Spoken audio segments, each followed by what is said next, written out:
We should look for a new investment. Mora doesn't grow on trees.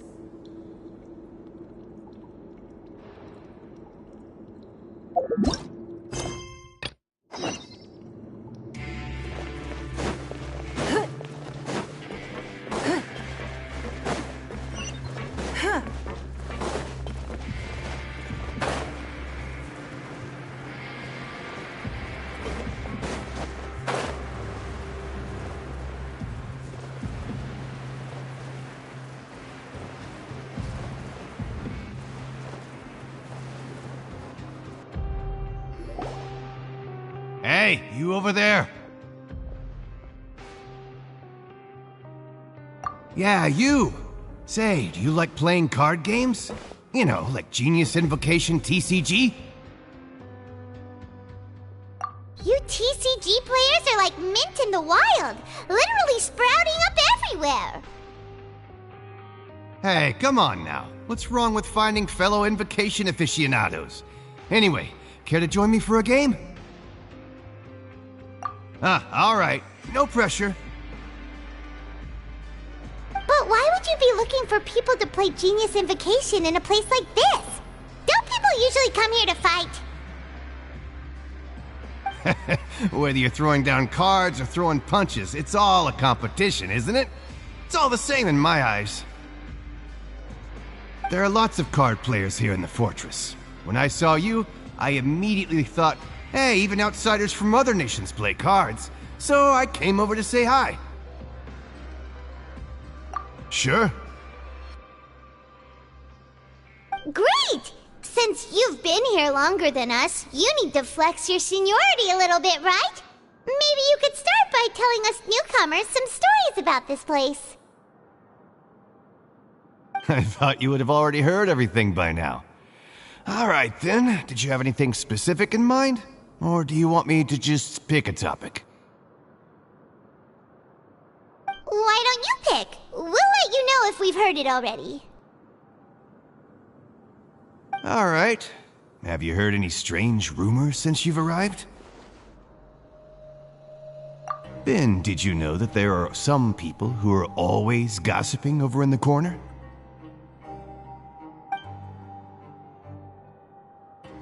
There are two guys who are always skulking around in the corners of corridors gossiping. The bigger guy is Quisto, and the skinny one is Lavaroon. People call them the Bombshell Bros. I never really found their gossip very mind-blowing, and it's pretty much just the same stuff that I hear about when I'm at work every day. If you're interested, you can go talk with them. They tend to talk a lot of nonsense, but they aren't exactly bad. Good to know. Do you have anything else to tell us? Let me think. Sounds like you want to hear something a little more tantalizing. Oh, did you know that the Duke was also a convict in the fortress of Meripede before? Huh? Wait, are you serious? That's right. The Duke was an inmate just like you and me. Seems he was exiled here for committing some crime. Who knows how he ended up rising up to become the warden, though. To go from an ordinary inmate to becoming the manager of the whole place? I'm not gonna lie, I kinda respect that. A forbidden zone? Sounds like something that someone just made up. I've never heard of that. Where did you hear about it? It's just a rumor we've been hearing, but no worries if you've never heard of it. Do you have anything else you can tell us? Anything else? Not that I can think of, but I'll be sure to tell you anything interesting I hear next time. You'll have to play a game of Genius Invocation with me first, though.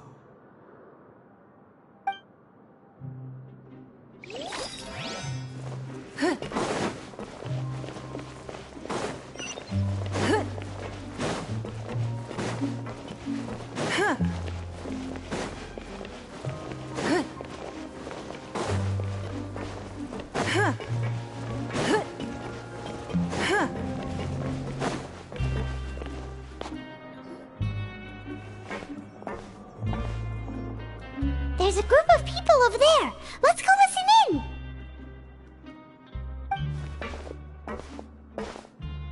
So I said, that's not a faucet. Hey, who are you two? Why'd you come over all of a sudden? Oh, sorry for eavesdropping. Sounds like you were talking about something private.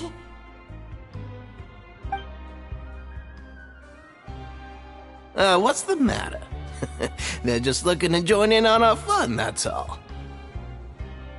Hey, don't pretend like it's okay for them to just interrupt us like that. Yeah, fine. You're lucky we don't mind extroverts that much. You hear that, Quisto? We're nice! Your expressions tell me you're looking to hear some juicy info, am I right? But before that, it just so happens that I know you two. Really? Are we that famous? You're kidding. How often does anyone get a personal tour led by His Grace himself? Practically everyone was talking about it. Word has it that you also caused quite the kerfuffle. A little mistake, huh? I like the way you put it. You see, people with a good attitude can join our group anytime, unlike some of the others here. Your group? I'm Quisto, and this is Lavaroon. People usually call us the Bombshell Bros, but don't worry. We're not playing with bombs or anything. It's just that our information is always so explosive, and we blow minds on the regular. So, you two really like to gossip? Whew, you sure know how to embellish. No. You don't get it. Knowing intelligence will make things better for you here. For example, knowing who's working with whom, who has the latest rumors, who's not getting along. Wouldn't you like to know all that? Whoa, all this info's worth something, you know? You should prove you're worthy of it. I don't mind him. Quisto's always this way. Just play nice and say something to massage his ego. The welfare meals. Talk about the welfare meals. Right! That meal we had yesterday was super delicious. Paimon can still taste it whenever she closes her eyes.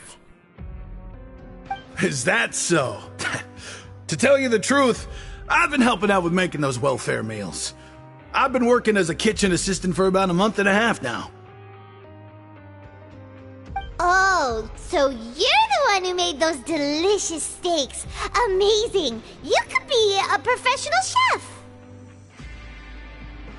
You are correct.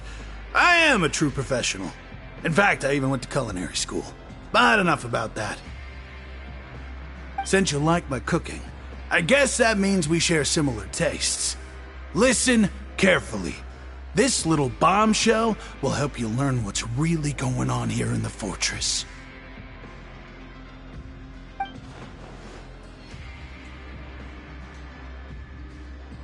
Listen, kids. The power structure within the fortress is quite complicated. The overworlders couldn't care less about us down here. We're basically dogs to them. You've already met the one person here you should never cross, the Duke, Risley. He knows more than you think. And if he doesn't care about something, then he often doesn't bother dealing with it. Those who have the Duke's attention get all kinds of special perks, even better treatment in the infirmary. I know who you mean. It's that Jurier character, right?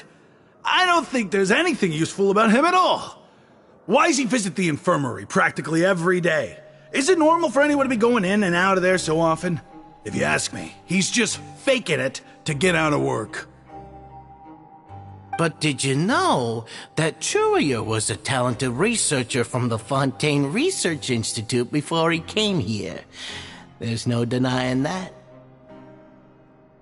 I don't care if he was a researcher that could turn dirt into Mora. Once you're in the fortress of Meripede, you're just another inmate like everybody else.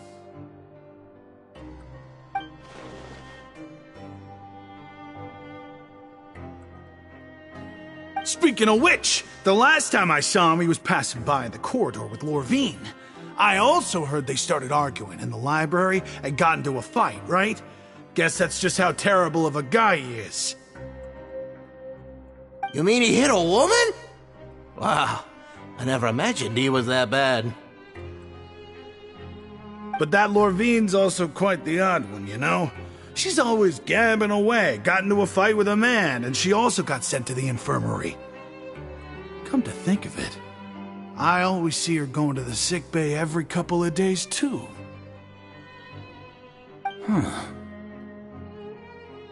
Wait a second. You don't think? Do you think could it be that they're secretly meeting there to go on dates? But it's really hard to imagine. After all, I do remember seeing Lorvine beat Jiraiya to a pulp that one time. And we might be overthinking things.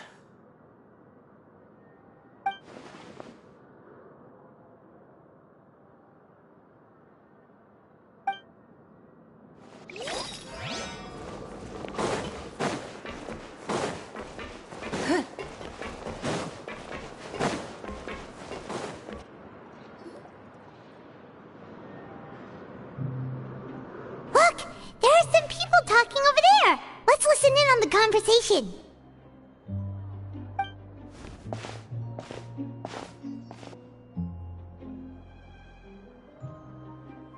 If you ask me, those pompous parasites on the surface act like they're all a bunch of aristocrats.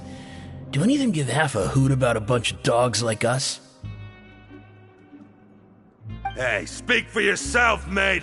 I'm no dog. Oh, you think you're special or something? If you're here, then you're just a convict like the rest of us.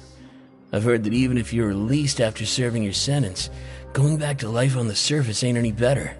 Once a criminal, always a criminal. We're marked for life. I don't buy that. Hey, how cool would it be if the whole world was destroyed by a giant flood and everyone had to start over from nothing? What kind of filthy bilgewater are you spewing? I have family up there. You best shut your sewer hole with talk like that. Listen, things ain't so great on the surface, but who says that you have to leave? I've heard that you can still stay here and work even after you've served your sentence. Not bad if you ask me. Who wants to live in the ruddy overworld anyway? And what makes you think they'd want to hire someone like you? It's one of the great mysteries of the universe, how someone as useless as you is so confident. Whoa. Sounds like they're really unhappy about the overworld. Speaking of which, Paimon never heard anyone use the words overworld or underworld when we were living up there. Is it only something the inmates down here say? That's true. Okay, we've talked to just about everyone, and it's about time for us to go meet Linny. According to the card he left us, we should go meet him in the production zone.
Huh?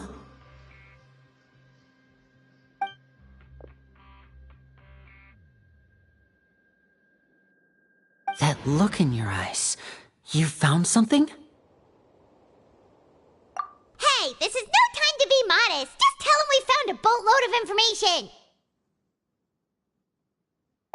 Oh, as expected of the legendary duo, you have my full and undivided attention.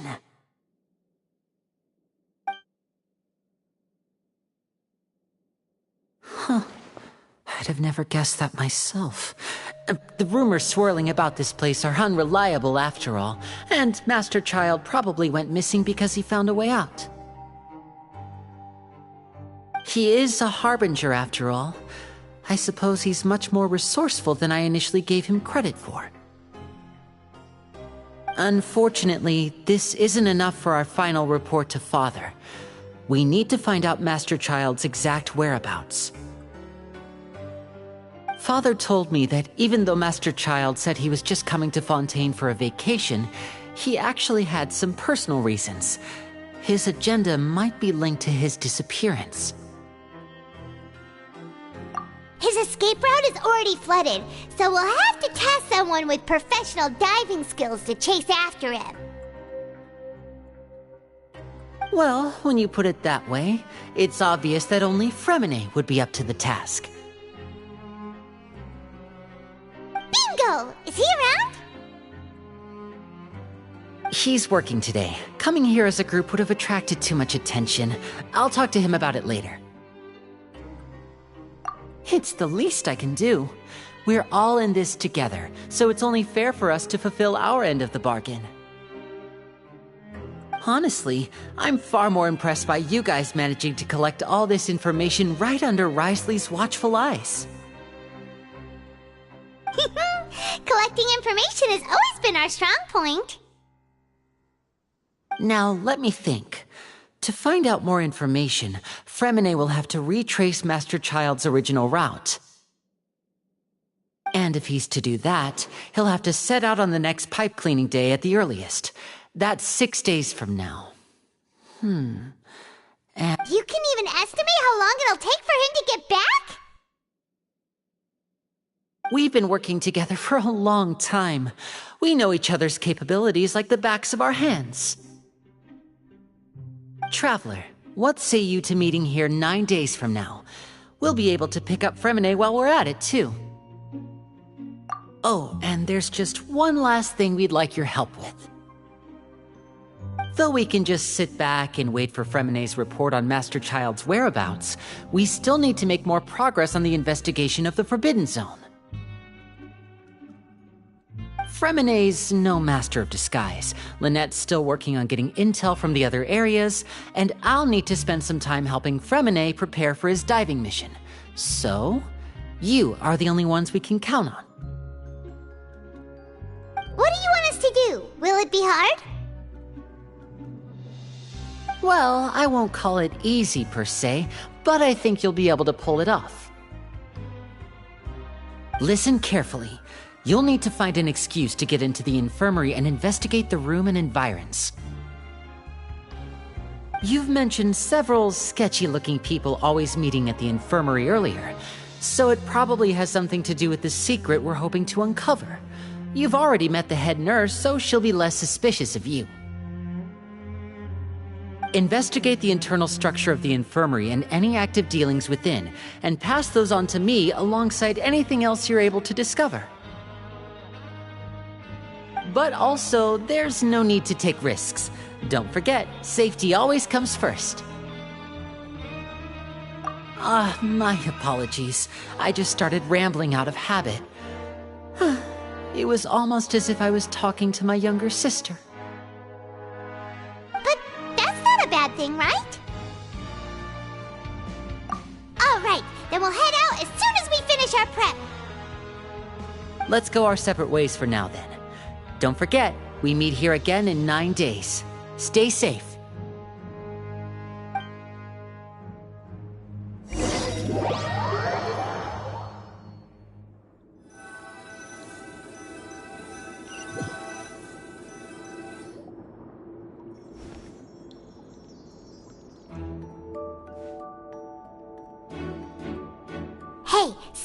here for now. Paimon will take a peek. There seem to be several people inside.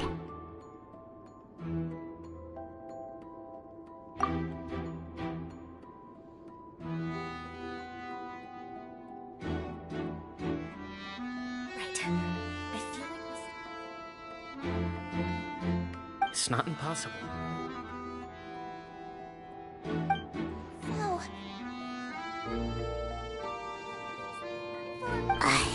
It's a bit hard to understand them from here, so why don't we just try to talk to them in person? Let's go as soon as you're ready.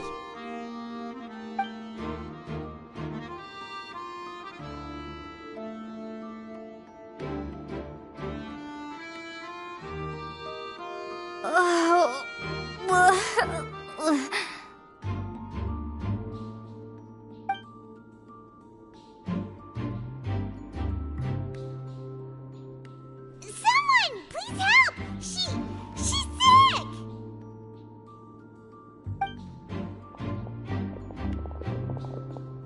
Whoa, are you okay? Oh my! What's wrong, little one? There's no need to panic. Take a deep breath before you begin.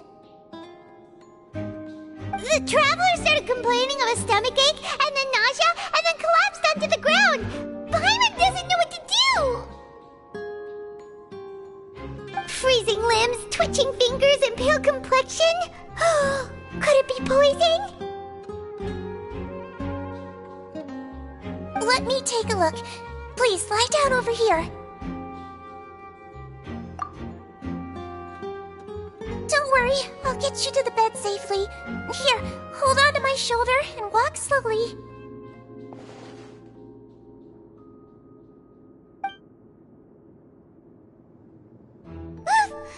You can do it, Traveler! Don't apologize. You're sick after all. Now, please relax. I'm just going to do a preliminary checkup on you.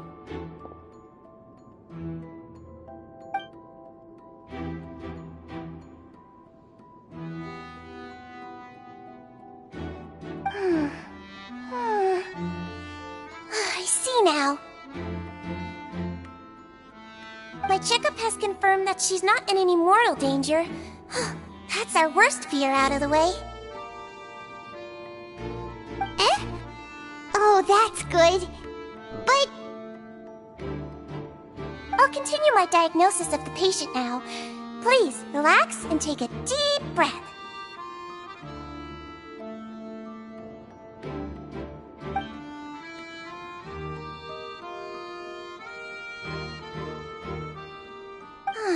Don't sense serious damage to your organs either. Does it hurt when I press here? And here? Huh? But based on my initial checkup, there shouldn't be a problem here. How strange.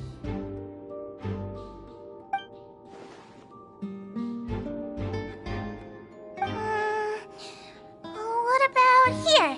Does this hurt? Oh, I understand. So that's what it is. I think you just ate something that disagreed with you. That's all. Nothing too serious. Outside of a pretty bad stomachache when it decides to act up. So that's what it is. Thank goodness it's not anything more serious. And there have been other inmates complaining about the food recently. I'll inform our head chef, Mr. Woolsey, of this problem as soon as possible. Congratulations! The health risk is incredibly low, so you should recover within a couple days. Why don't you take a rest here while I go get some medicine for you? Miss Levine, I'll have to trouble you to help me look after this new patient while I'm gone. Very well.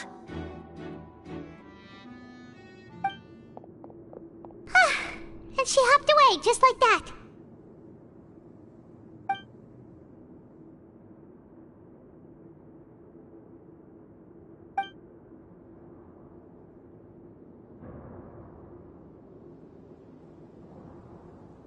Hello. So how are you feeling now?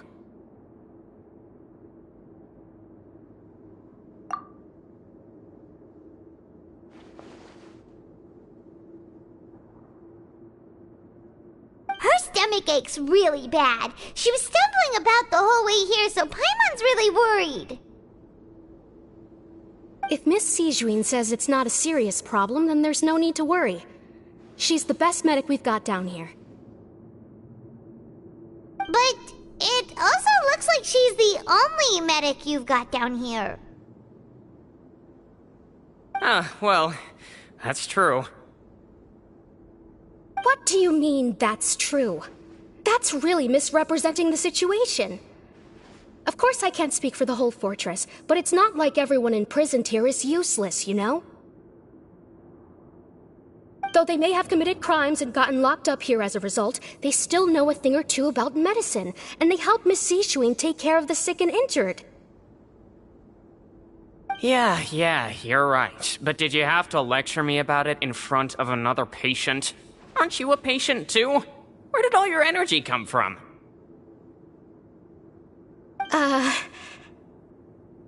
That's correct. Sorry, I got a bit ahead of myself. Are you two also sick? We've been sick a while. I come back every once in a while for checkups, and to pick up the medicines Miss Sijuin prescribes for us. That's just the nature of chronic illnesses. As for her... You could say she fancies herself as Miss Sijuin's capable helper because she learned a bit of medical knowledge ages ago.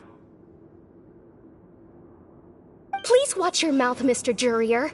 Don't forget that you are the primary reason I have frequent heart palpitations. Hey, don't start arguing now! Please, keep it civil at least!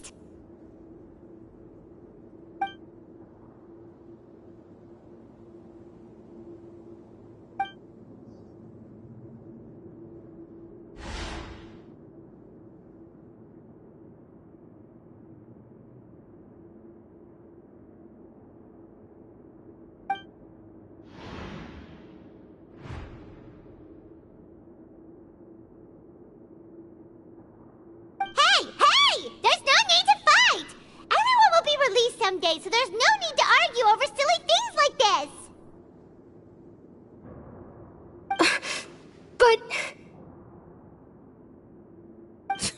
Release. It's way too early for us to even think about that. And who the heck knows if we'd even be able to continue our previous lives?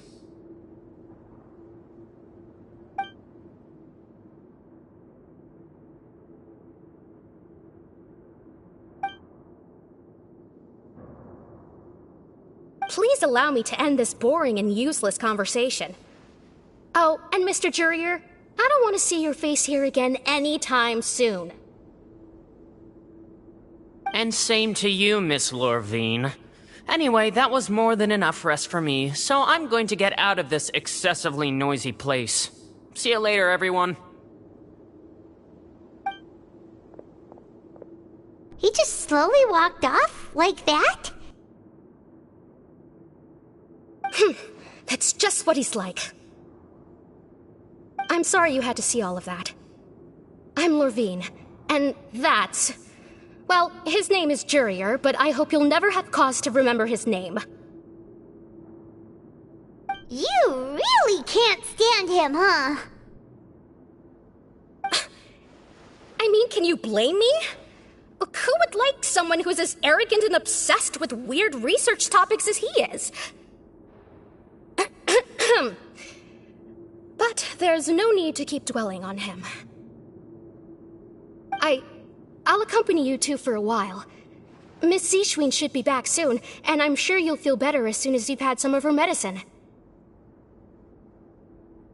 No, it's nothing. I'm back! Did you rest like you promised? Thank you for getting our medicine, Miss Sishuin.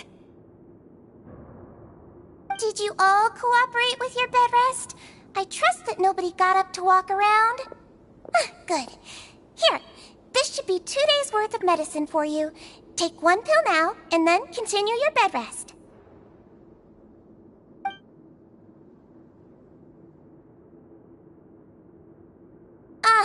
Miss Levine, I left in a bit of a hurry just now.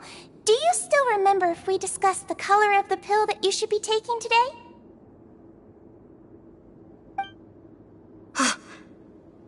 I remember. You said it should be yellow.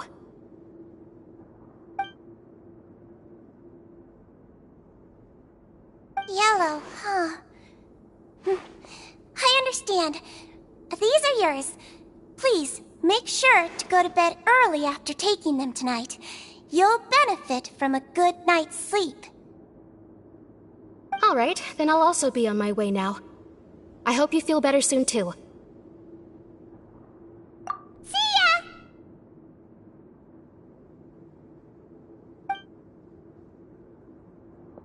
I'm going to fill out your medical record now. You're widely known as the Traveler, right? I just want to double-check a few details, if that's all right with you. Those two made quite the commotion just now, so why don't we let the Traveler rest? Paimon can answer the questions instead. So her primary symptoms are abdominal pain, with secondary symptoms of nausea. Is there anything else? That's it. Alright then. Is there anything we should know besides to take the meds? No, her base constitution is quite good, so I'm sure she'll recover quite quickly after taking the medicine. Please, make sure to stick to bland or less stimulating foods, and don't stay up too late at night. Got it! Paimon will hold the Traveler to that for sure.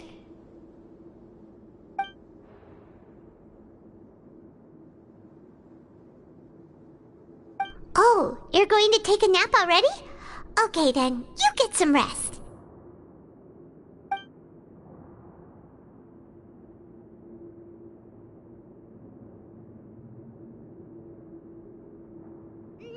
We've been to lots of places together. She may look a bit under the weather now, but she's actually super strong. Oh, so you're the best of companions. Well, don't worry, she'll recover soon.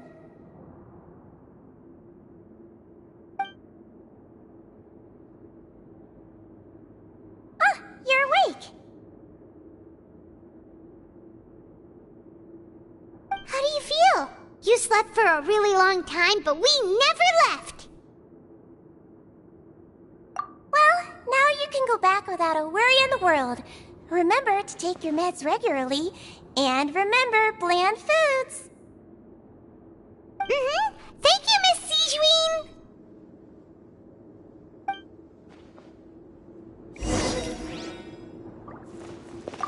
Seems like a lot of people have been coming down with an upset stomach lately. I'll need to address that.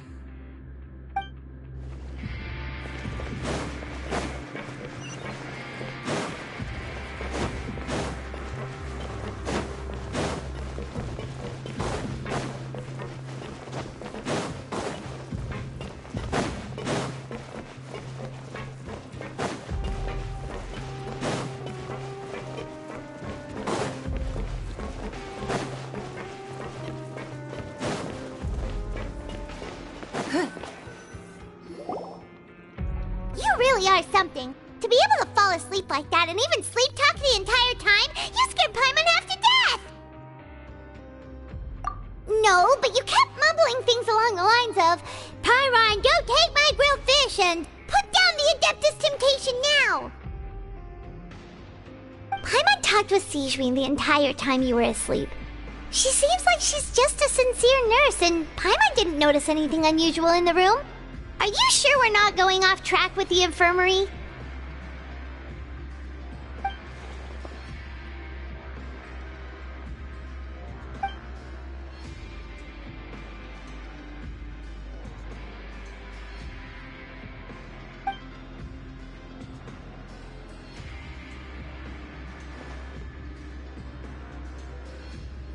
Whoa!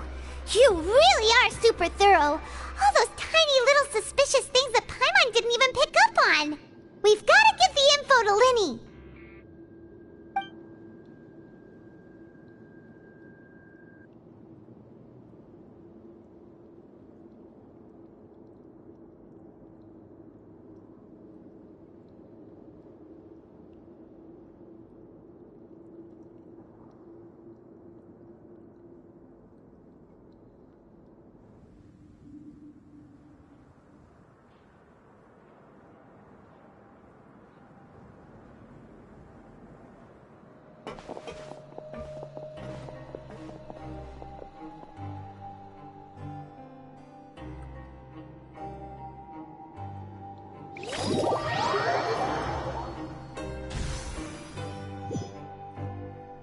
Today's the day! Let's go meet up with Linny!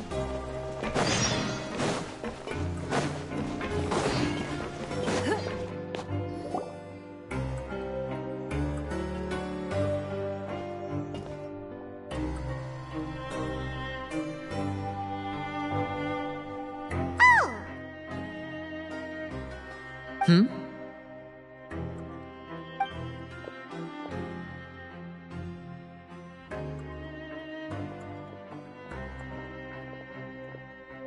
Did you two run into any trouble over the past few days?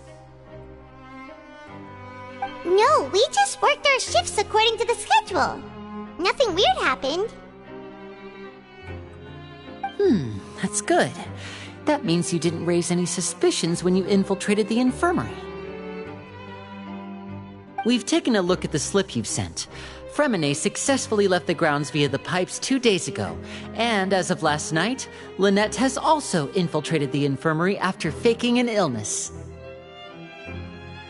Wait, why is she getting involved as well? You already went above and beyond when you scoped out the infirmary. To put it more bluntly, even if we were to view that as something you did in exchange for Fremine's help, you've already done more than enough. Infiltrating a guarded stronghold is a different kind of job from a one-off investigation. We want to avoid using the same faces over and over and reduce the amount of suspicion that will fall on any given person. Lynette also felt like you have already taken the first step for us, so she should be the one to finish the job. So that's what Lynette thinks. Oh, Paimon hopes everything's going well for her. Then, let's go check on Lynette before Fremine returns. If everything went well, then she should be wrapping up her investigation right about now. Is now really a good time to go over?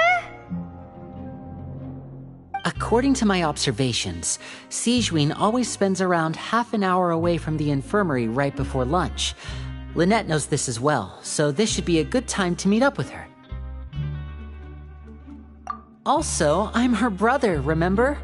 It's only natural for an older brother to care about his younger sister's well-being. Okay, then let's head over right away!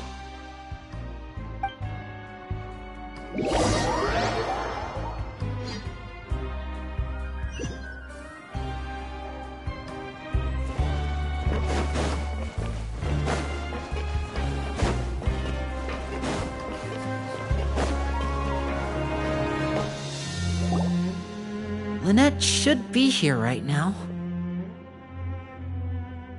Huh. Strange. Lynette?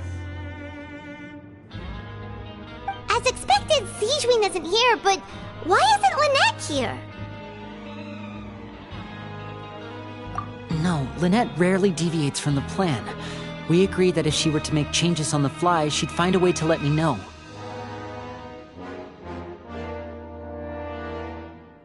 Unless... Let's see if there are any clues around here. We can look while we wait for her. Who knows? Maybe she'll be back soon. Okay.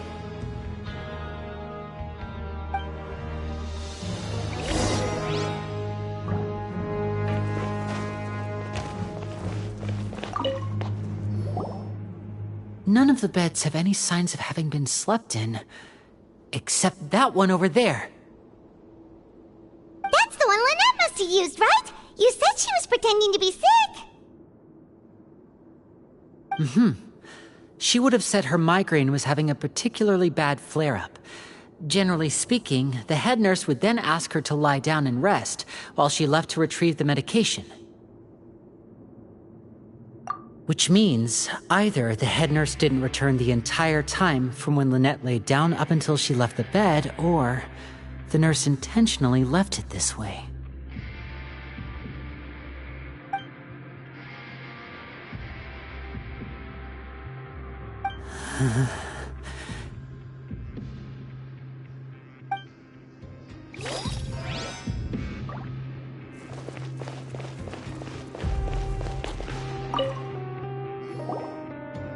There are some books here and a few files.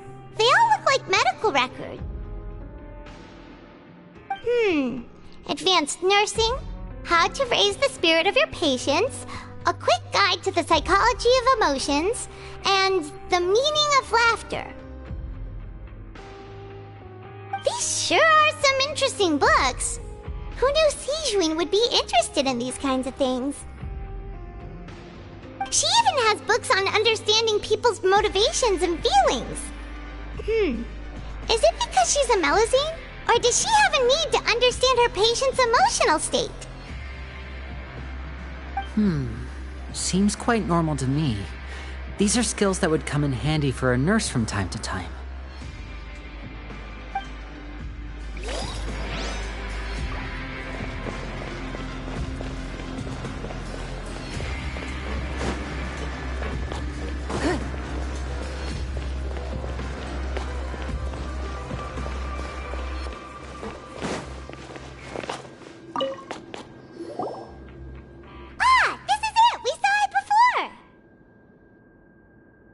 Wait, this thing? It doesn't look like it's been disguised that well.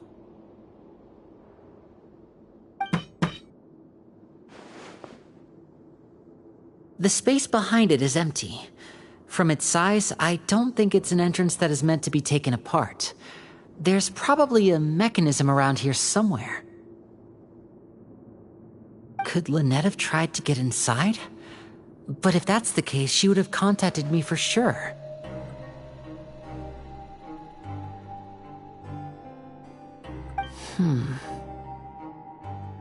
Let's look around here for some more clues. Don't panic, just take another look.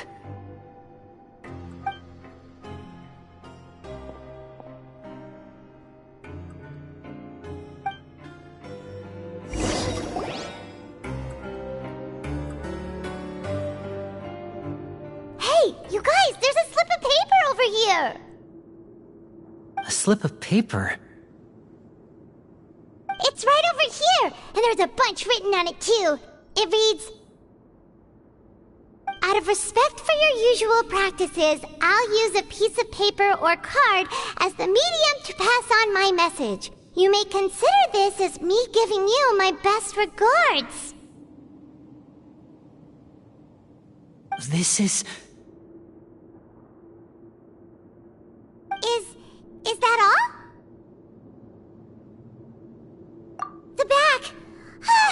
This is...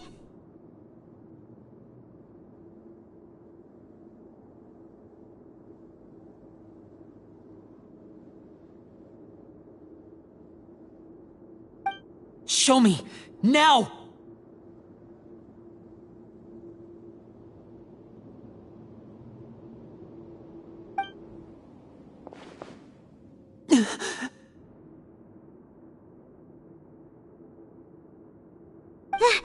That look on your face. Paimon's reading it now. Would you care to guess where Miss Lynette of the Fatui could be right now? No. Could she have... Is she already... Wriothesley. Did he deliberately leave the infirmary unguarded to use it as bait? Wait, you mean he was aware of our goals from the very beginning? But why? We didn't run into any trouble last time, and he also never reached out to us since. Yes. That is a crucial question. Wriothesley, he doesn't do anything without a clear goal or reason. So this means he had no concerns about your activities from the very beginning. You're not from the same camp as us. You were sent down here by Nervulet, so you have no conflict of interest with Wriothesley. We're a completely different story, though. I'd like to know that, too. Why did he only go after her? Don't panic. Just think everything over. I have to stay calm. This is not like what happened last time. The situation's different now.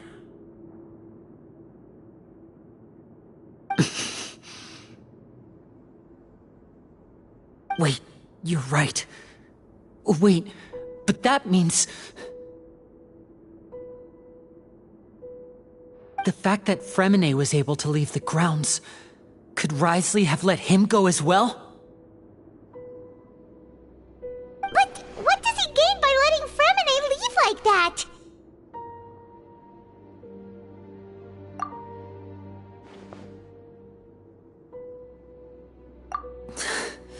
So he's challenging me and trying to provoke me, I'm sure of it. We never should have sent out Fremine. We had to go through all that trouble to find an opening to sneak him around the guards and into the pipe, and we even thought luck was on our side. If Wriothesley let him leave on purpose, then he's probably in a terrible spot now as well. Lenny's getting more and more panicked. We have to calm him down.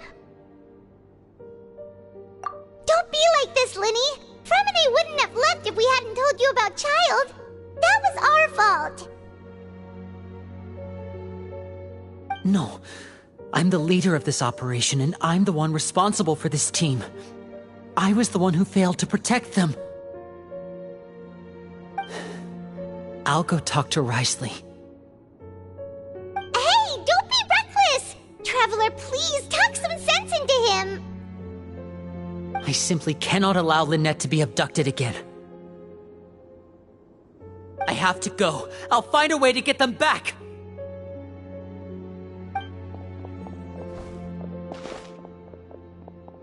He's rushed out the door! After him!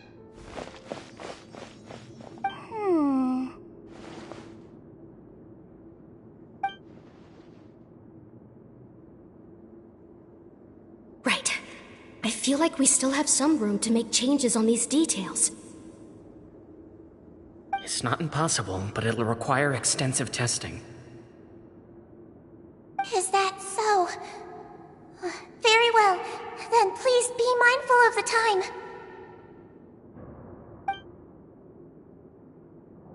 Huh? Is someone? Pack everything up. Whoever's outside is eavesdropping. They'll probably come in once we stop talking. Someone! Please help! She's sick!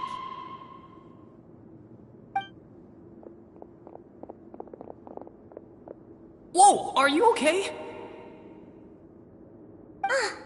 These two. As expected, they've already found this place. Oh, they are quite sharp. What a delightful turn of events. I like smart people, but I also like playing dumb. I like the feeling of being trusted. Oh my! What's wrong, little one? There's no need to panic. Take a deep breath before you begin. Being able to read human expressions is quite the useful skill. Wait! It's no use. We have to catch up to him.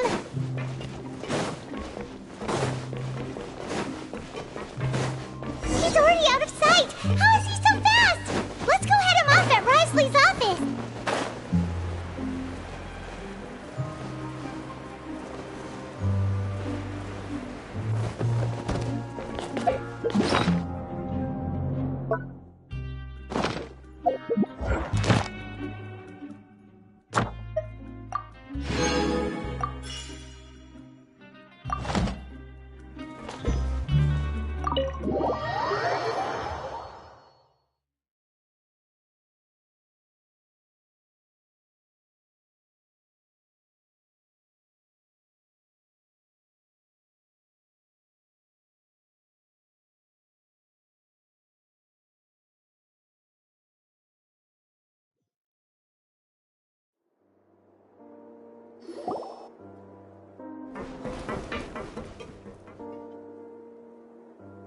come out and face me, Risley!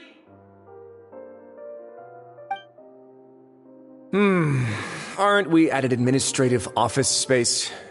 Why don't you at least try to follow even a couple rules from the fortress's indoor management regulations?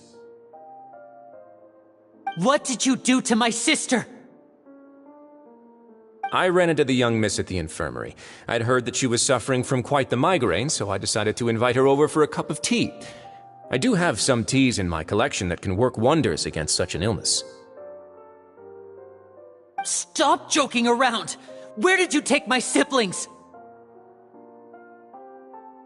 I have also heard that your performances are quite the spectacle. Miss Lynette would sometimes enter a box filled with water, only to emerge the next second from another place altogether. Maybe she'll appear behind you right now if you were to turn your head. Is he trying to trick me into turning my head? No, he's probably not looking to attack me right now. All of the hostages are in his hands, and he's even in the mood for small talk. That means Lynette is probably still alive. You knew we were investigating the infirmary from the start, so you deliberately aroused the Traveler's suspicions and baited us into continuing our investigation, just so that you'd be able to kidnap Lynette.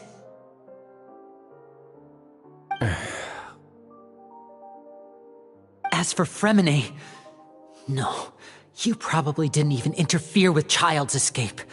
You let him go, so you could purge the Fatui members that we had planted into your ranks. There was no need to do so. The Fortress of Meripede is a pretty pleasant place. Most people enjoy their lives here. The only ones who act differently are those with personal agendas. It was quite easy to identify your colleagues. You removed our original members and spread the news of Child's escape so Father would assign our team to come down and investigate. Fremine has also fallen into your hands, right? If you're oh so omnipotent and so in control, why would you need hostages? One correction. Lynette is in my hands right now, but Fremine is not. He's not? What do you really want? Linny! Oh, wonderful. Everyone is here, so I'll only need to say this once. Thank you so much for cooperating with me. Eager and to the point, I see. Alas, only Miss Lynette is currently having a cup of the fortress's finest tea. Although, as per your original plan, Mr. Fremine should also have returned to the fortress by now. But he has neither shown up within my gates, nor has he been taken into any kind of custody. So where do you think he may be right now? Wait, you can't mean... You locked him outside in the sea? I closed the fortress's gate to the outside world. That's all. Fremine's a star diver, so he should be fine, right? No, we're still here, so he definitely tried to find a way to come back for us. So we can't assume he might have made a break for the surface. But why would I do this, you may be asking? To have an audience with you, of course. My intel tells me that Mr. Linney is a great magician, so it's only natural for me to want to have some cards of my own when it comes to negotiating. Besides, I do recall you mentioning to Miss Lynette that you've always wanted to have a face-to-face meeting with the Lord of the Fortress of Meripede, regardless of whether it was in a personal or a professional capacity. Well, you got your wish. So, you've been keeping tabs on us before we even set foot in the fortress. Some of my folks just happened to hear a thing or two, that's all. In any case, I will be straight with you. I was willing to play dumb and turn a blind eye, so we had a pleasant few days playing games together here. But once you started focusing on the Forbidden Zone, all of that changed. Mr. Linney, the cards are stacked against you right now. Miss Lynette is in my hands, and Mr. Fremine is still slowly being pickled out there in the brine. You know just as well as I that he cannot last out there forever. You need do but one thing to guarantee their safety. I would like you to contact your superior, and ideally invite her over for a cup of tea with me. You want to see Father? But why should she bother giving you an audience? Well, if she cares for the well-being of her dearest children, she should have plenty of motivation to join me for a parents' evening. I've heard that the bonds between the members of the House of the Hearth are like the bonds of family. I don't see why she would refuse. Why did you think Father sent us to handle the Fortress of Meripede? This place is basically a no-man's land. It wouldn't be fitting for anyone as important as a Harbinger like Father to come here in person. Oh, I see. So it's because she doesn't care for my place here. That's such a shame. After all, I've amassed quite the tea collection. I was looking forward to sharing it with her.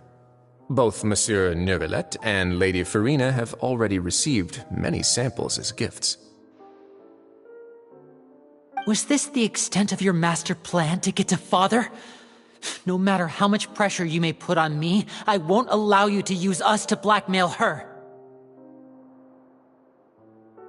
You people really are difficult to get along with.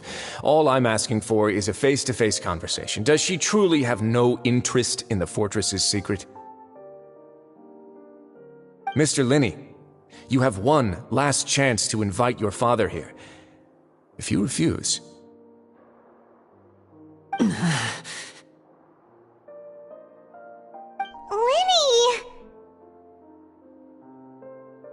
Instead of asking why I'm doing this, why don't you try to see things from my perspective for a second?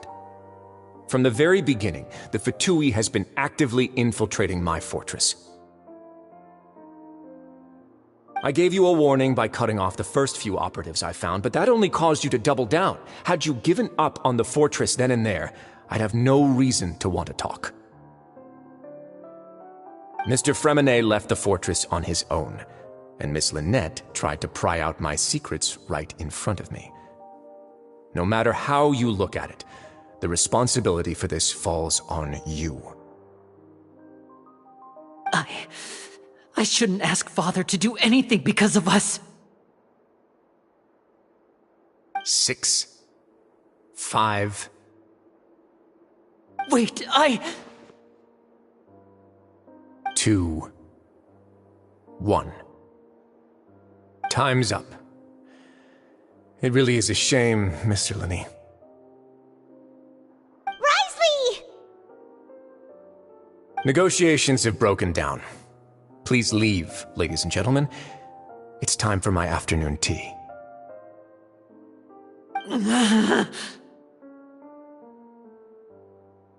Yeah, listen to the Traveler! If you can't talk to Linny, can you at least talk to us? You do realize that I'm only letting you go because of Neuvillette, yes? You're here helping him out, and I've already done my best to stay out of your way. But that doesn't mean you can just do whatever you want. The fortress may be small and remote, but it still has its own set of laws. Then how about this? Those who are capable deserve respect. You've spent quite some time investigating my home turf by now, so why don't you tell me a thing or two about what you found, I'll ask you 3 questions. Answer all of them correctly, and I'll agree to your request. Question 1. Regarding the hidden rules of the production zone, what is the truth behind the one about not being allowed to work for 3 days in a row?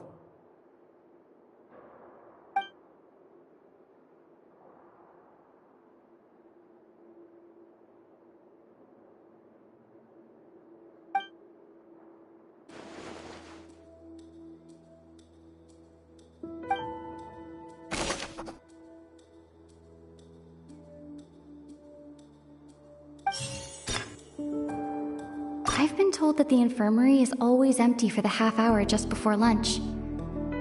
But What could Sijuin be doing during that time? The Fanta promoter has been struggling because he doesn't recognize the real value of coupons. Meanwhile, the Duke believes that only idiots who don't understand the value of coupons would spend them on Fanta. We often see Miss Sijuin observing the prisoners at work near the production zone. It seems like she can perceive the general state of a person's health just by looking at them. Fanta's internal reports suggest that they're starting a new trial of an unnamed and unpackaged product. But the product has to undergo a trial because even Fanta's own employees have a lot of reservations about it. The research note said that the Melusine race perceives the world very differently from humans. Because of that, the Melusines have also developed a sense of aesthetics that appear rather strange and alien to humans. According to Collins, the Pancration tournament only took place because the Fanta company sponsored it. The company must want a return on their investment as well.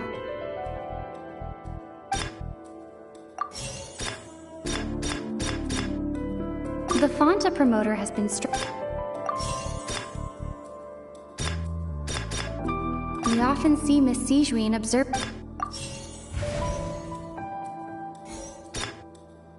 Fanta's internal reports suggest. The research note said that I've been told that the infirmary is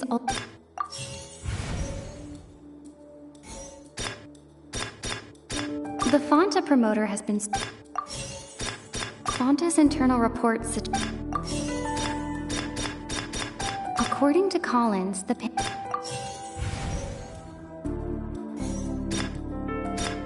we often see Miss Sijuin. According to Collins, the Fanta promoter has been.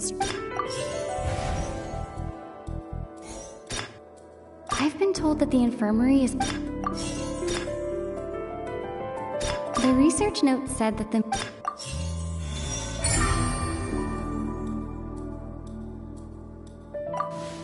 So that's what's going on. Paimon understands it now. Who would have guessed? The hidden rule of the production zone. People are not supposed to work 3 days in a row, and if they do, they'll get strange meat in their welfare meal. At first we thought this strange meat must have something to do with the people who disappeared, but in reality, they were all prepared by Sijuin, the head nurse. She often visits the production zone to observe the workers' health and makes a note of anyone who has worn themselves out after 3 full days of work. Out of her sense of duty as the head nurse, as well as her genuine concern for the workers' health, Sijuin visits the cafeteria right before lunch and cooks an extra dish for those who can use the stamina boost. Sijuin has only the best intentions with her surprise gift and doesn't want anyone to find out about what she does. However, unfortunately, Melusines as a race perceive the world differently from humans, and their sense of aesthetics is even more alien to us. The recipients of her lovingly prepared special meals cannot taste the care within and usually just freak out. Are we on the right track? Not bad. You've uncovered Sijuin's secret and even guessed her intentions correctly as well. It's nice to know that her efforts have not gone unacknowledged. Alright, now for my next question. There are also some hidden rules in the Pancration Ring, including the one that you're not allowed to support both sides of a fight. Why is that?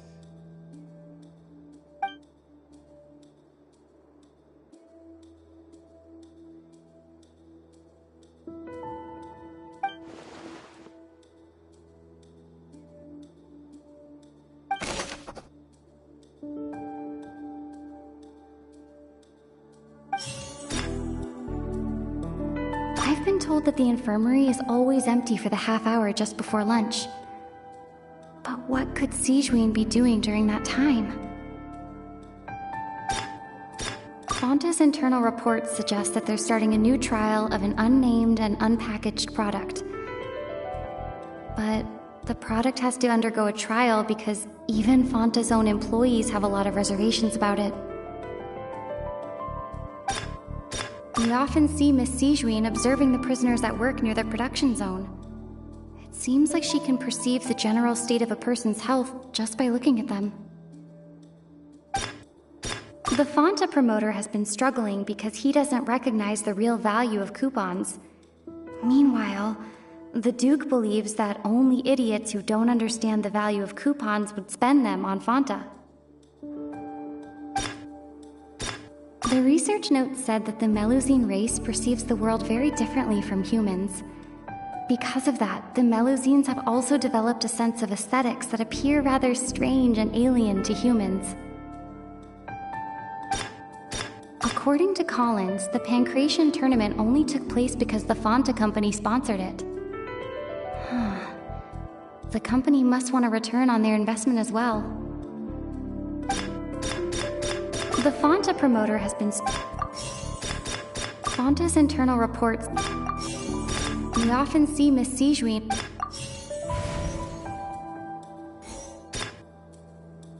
The research note said that the I've been told that the infirmary...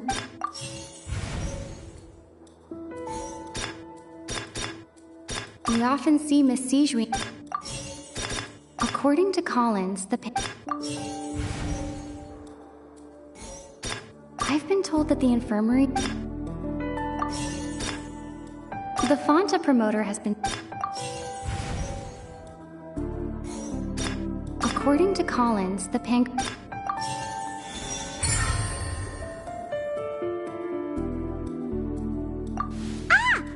gets this rule too now, so there really was nothing to be afraid of. That hidden rule of the Pancration ring is about how, people are not supposed to bet on both boxers at the same time. And if they do, they'll receive a package containing a strange, blood-colored liquid. People get scared when they see it because they've subconsciously begun to associate it with the missing boxer. But really, it's just a bottle of the latest yet-to-be-named and packaged new Fonta trial product. A blood-red drink. It's no wonder even Fonta's own staff were questioning the company's decision-making. The company, facing backlash from its own staff, decided to try to trial the product on a smaller scale to see how it might be received by customers. They came to the fortress of Meropide and offered to sponsor the Pancration tournament so they could push their new product. But the Duke completely refused to even entertain the idea.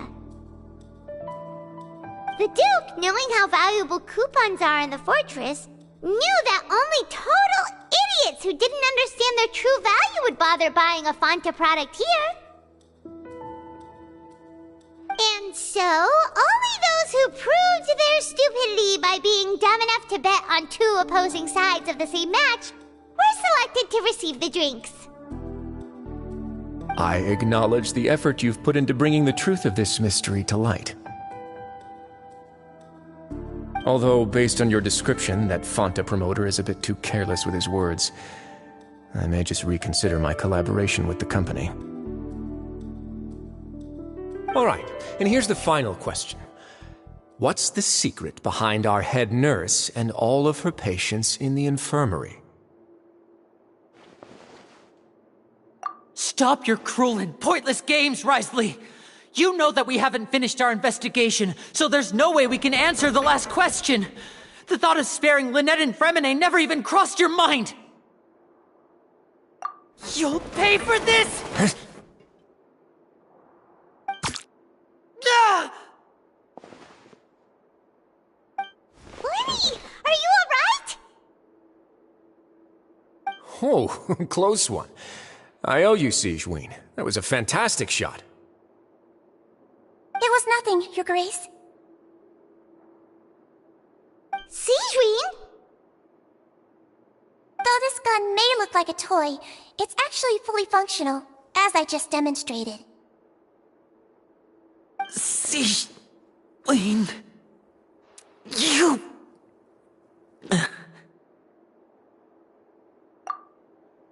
Not at all. I am merely a resident of the fortress, and thus protecting it is my duty. When Monsieur Nervulette asked me to come here, he told me that my job would be to take care of the well-being of everyone here. I am merely discharging my duties. But if you mean what you just said, then isn't Linny someone you should be looking after as well? Isn't he a resident here just like the rest of us? But I really am just doing what Monsieur Nervulette told me to do. Everything I did, I've done to protect them. Had I not, they would be in far more dire straits right now. His Grace knows it too, right? Your Grace? Mind proving my innocence to them? My dear Sigewinne, whatever shall I do with you? Would it have killed you to just wait another minute or two? Well, it's nearly time after all. The way you do things can be truly frustrating sometimes, Your Grace. I figured I should try to talk some sense into you. What are you talking about? What time? Take me if you want, but let them go. How touching. Can you just give me one more minute? Don't be like that, Your Grace. All right, everyone, calm down. 2 more visitors will be arriving any time now. I'll go get a cup of tea. Miss Sigewinne, I leave Miss Lynette in your care. You... What are you doing? I believe I hear footsteps.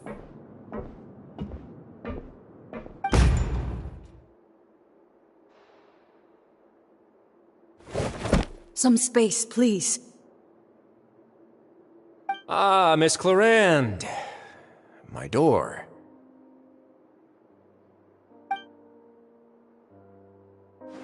Fremine... Fremine...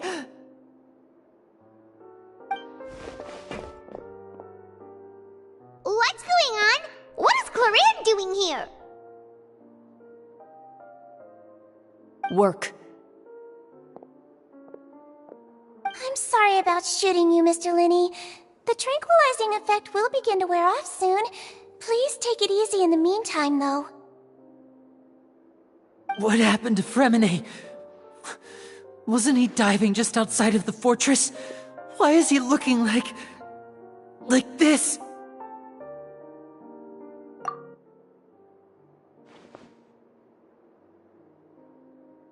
A flushed face, an accelerated pulse. He must have consumed primordial seawater. What did you say? Please, make some space. I'll need to give Mr. Fremine a more thorough checkup. Your Grace, I'll leave the rest to you. I'll talk to Clorinde while you get Fremine to where he needs to be. Everything else can wait.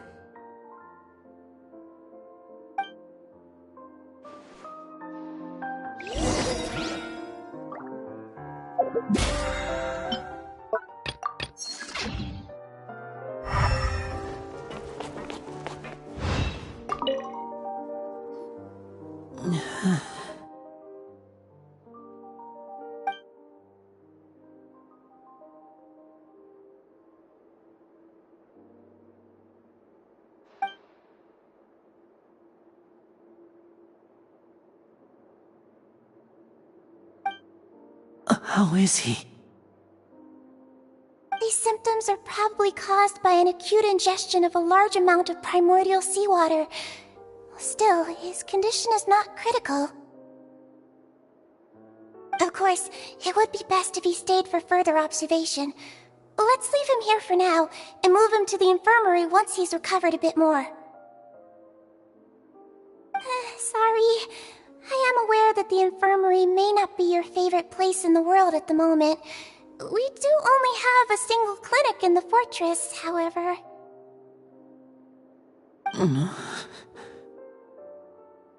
Why would he ingest a large amount of primordial seawater after leaving the fortress? How could that possibly happen? Please, look after Mr. Fremine for the moment. I'll go fetch some medicine and a respirator. Oh, I'll bring Miss Lynette back with me. Where is she? How is she right now? Oh, she just took a nap in an empty room after I tranquilized her. If my calculations are correct, she should also be waking up right around now. You might not believe me, but His Grace and I actually made some snacks and tea for her.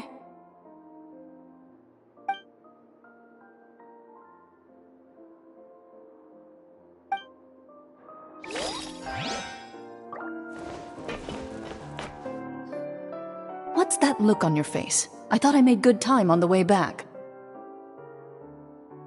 Oh, I'm just admiring your punctuality. Had you arrived just a few minutes later, Sigewinne may have been forced to shoot Mr. Linny again. How's the situation out there? The water has changed. It's pretty much as expected. The concentration of primordial seawater has increased significantly. I was only out there a short time, so it wasn't too bad. But if one were to stay for any significant amount of time, well, you can see how that boy's doing. Where was he when you found him? The abandoned zone at the end of the pipes. A good distance into the water. Closer than I thought. He must have recognized it early on and tried desperately to swim back. Locking the door was necessary. I don't think we could have saved two. Well, I did try to convince him that I had my reasons. Never seems to work, though. It would probably work on Neuvillette. He has a knack for picking out who had good intentions, even when the outcomes were all terrible. It's a bad sign if you're having to plead your case to Neuvillette. Want some tea? Not particularly. If you want to drink some that badly, just say so. Fine, I'd like to get some tea. Want me to get you a cup too, since I've already made it? Might as well then, I suppose. Actually, do you have a towel? I would like to dry my hair.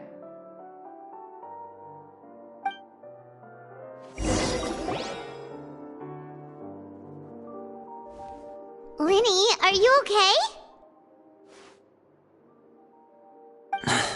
I'll be fine. They're all here now. Don't worry about me. Are you sure? You don't look all right. My hands and feet are still a bit weak, but that's probably just the residual effects of the tranquilizer shot. I'm back, everyone. Lenny! Oh, Traveler, Paimon, you're here too. Fremine? Is he... He'll be fine. But for now, please help me lift him up.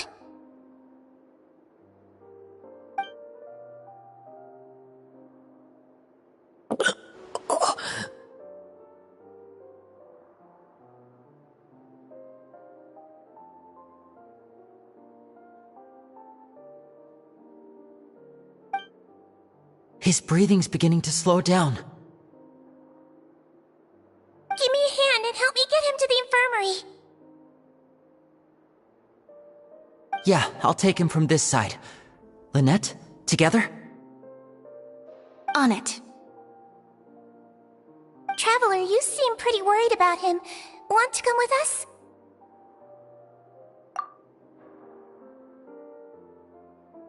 the Duke and Clarande are gone. They probably went to get some tea. The Duke will explain the truth in just a bit. Miss Clarande will need a break, since she only just returned from rescuing Fremine out of the sea.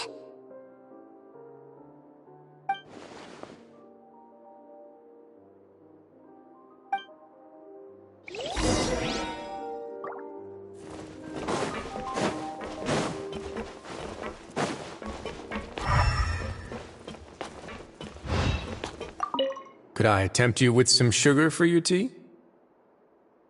No need.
He's awake!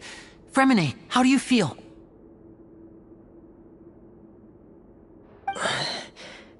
Lyney... Lynette... We're all here.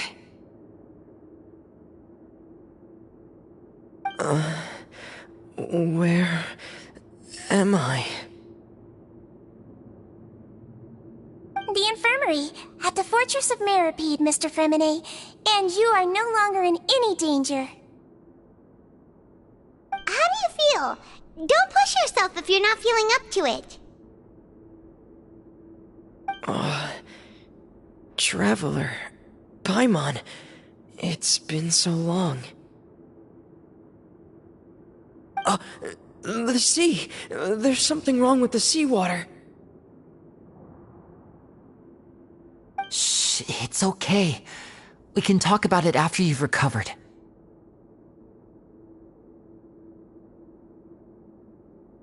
No, listen to me. This is really serious. There's primordial seawater mixed into the regular seawater. I don't know why it's there, but no one should touch it.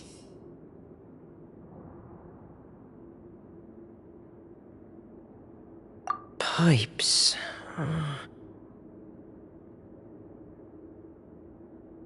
Right, the pipes. It's all coming back to me now.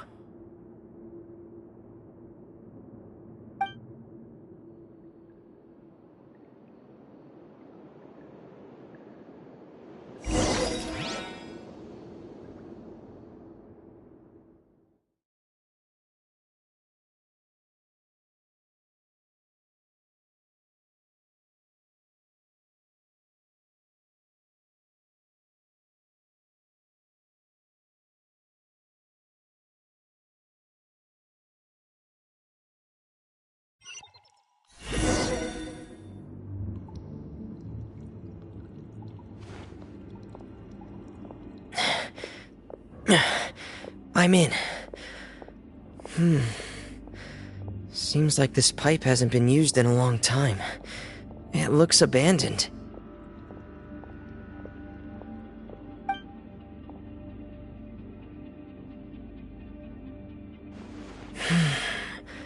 Where could Master Child be?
This mechanism looks like it's been tampered with.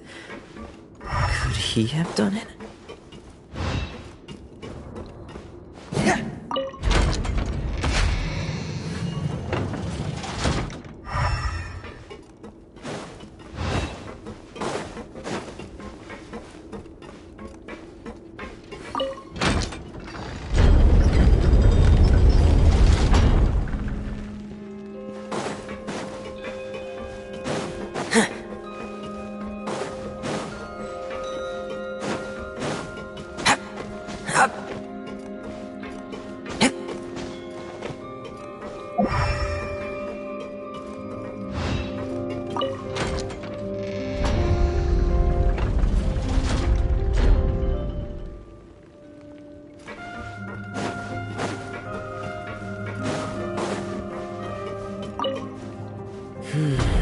It's getting stuck on something. Seems like I'll have to avoid those obstacles while I turn it.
This is where the water starts. Okay. Master Child probably dived into the water. I'll go take a look as well.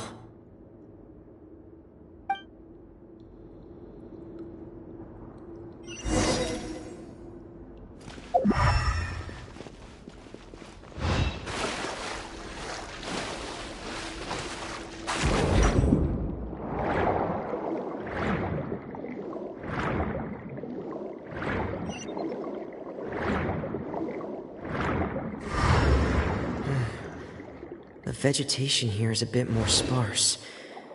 These traces aren't natural. A person must have left them, and recently. I should be going in the right direction. There are traces here too. I need to keep going. Huh? The traces are gone. But I don't see where he could have gone from here. Wait. What the...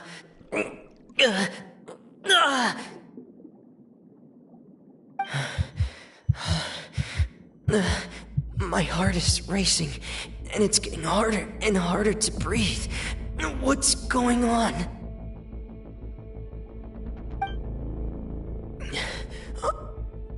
No good. I have to get back. They still don't know anything about what's going on. If I turn back right now, I should still be able to make it.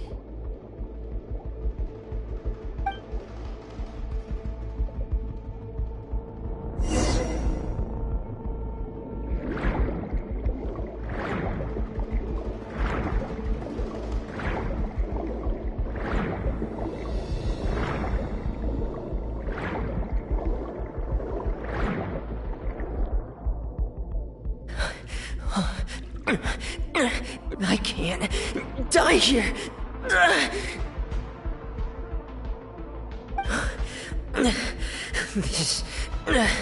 This is bad. I'm feeling worse and worse, and I'm still underwater.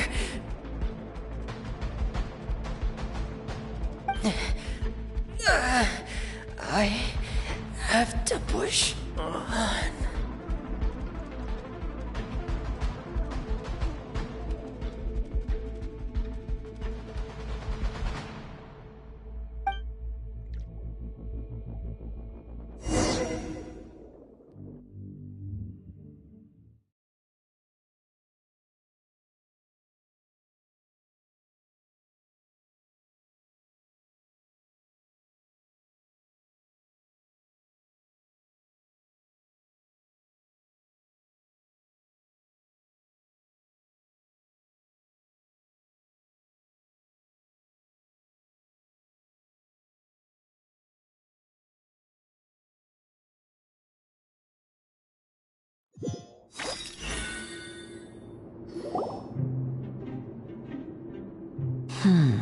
So, in other words, the trail you were following vanished, and you had no idea where Master Child could have gone, but there was also no obvious place for him to have disappeared to.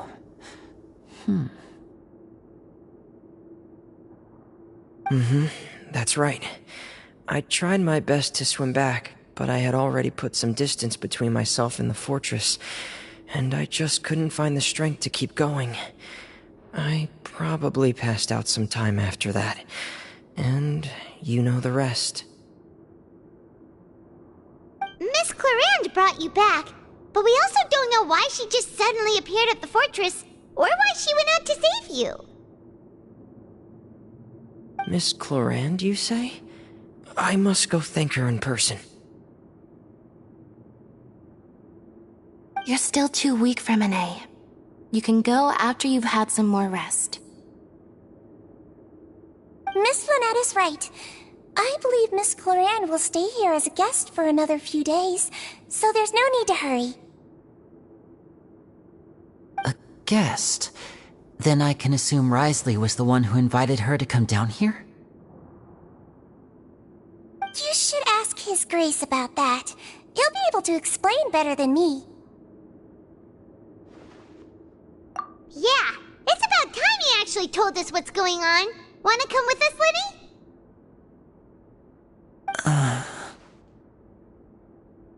No, please go on without me. I don't want to leave just yet. Lenny. The logical part of my brain is aware that we're safe right now, but I still can't bring myself to leave. Both of you are just in danger.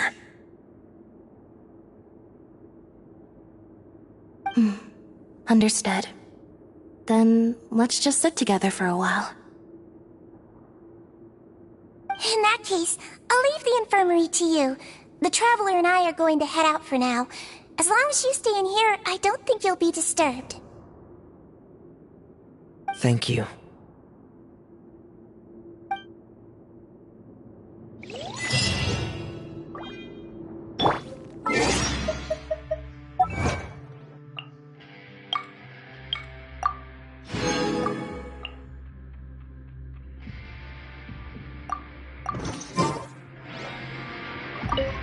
I'm so sorry, Lenny. I'm also really sorry, Lenny. I should have been more careful. Don't say that. It was all my fault. I was the one who should have been more careful. You two were nearly... If I was stronger, maybe I would have already found Master Child. No, how can you say that? Huh? I'm sorry. What I'm hearing is, we all dropped the ball at some point during the mission, so the responsibility falls on all of us. Isn't that right? Yeah, that's right. It's on all of us. Lenny, we understand that you're worried about us, but we're worried about you as well. Please don't blame yourself. We want you to keep your spirits up. Yeah.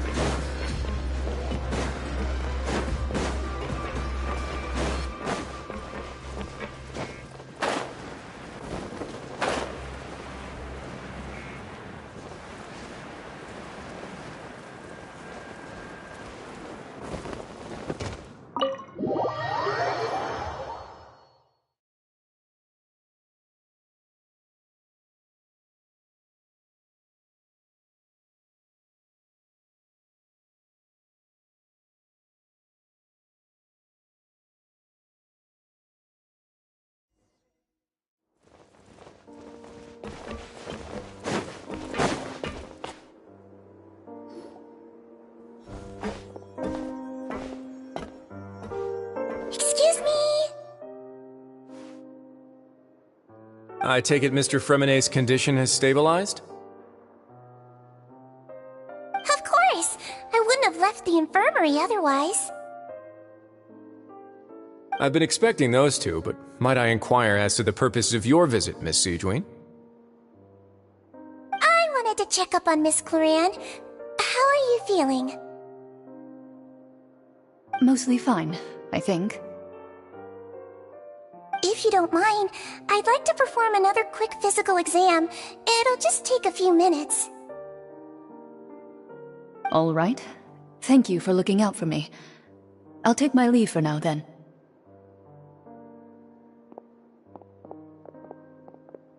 Well, want to explain yourself, Risley? Of course, but I'm not partial to the word choice of explain. How about enlighten? Where should I begin?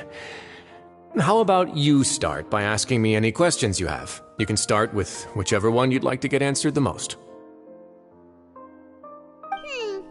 Then Paimon will begin. Did you know about Lenny's goals from the very beginning? No. I just knew they were Fatui operatives sent to the fortress by the Knave.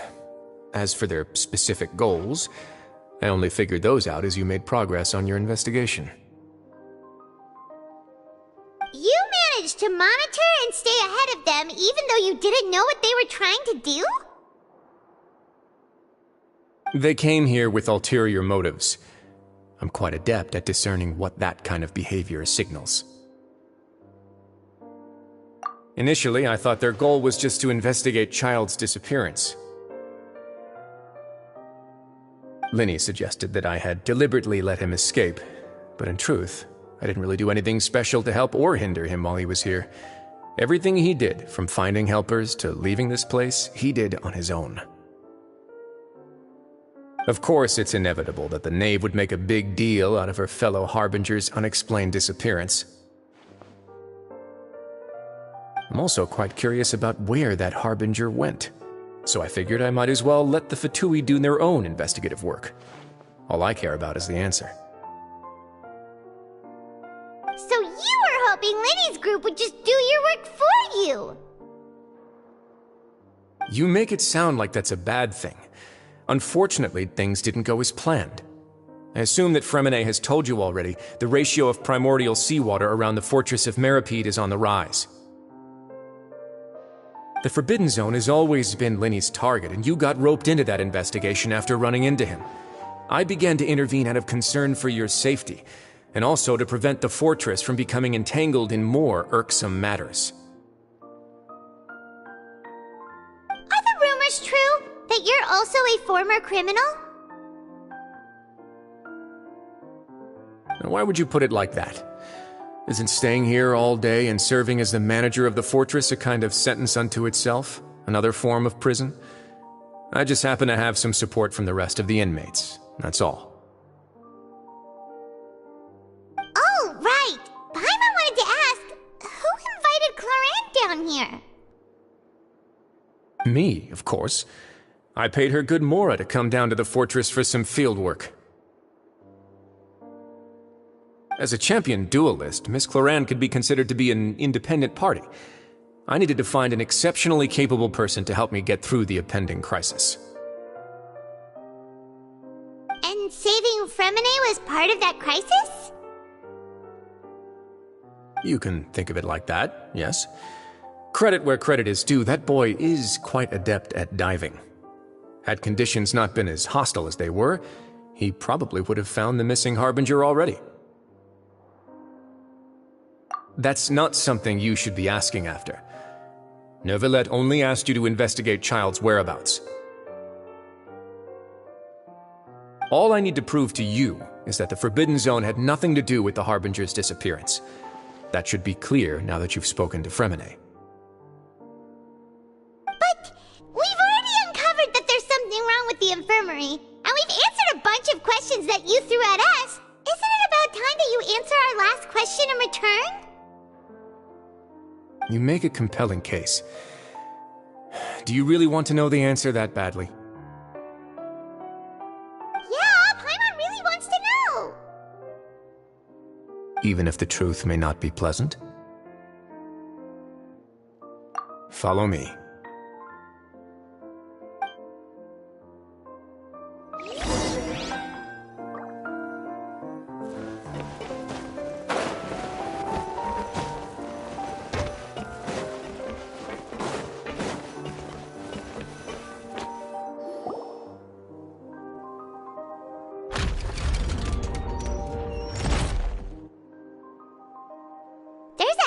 Door here? And a whole basement behind it? Huh. You're pretty good at hiding stuff, Risley. It seems you've forgotten just what kind of place the Fortress of Meripede is.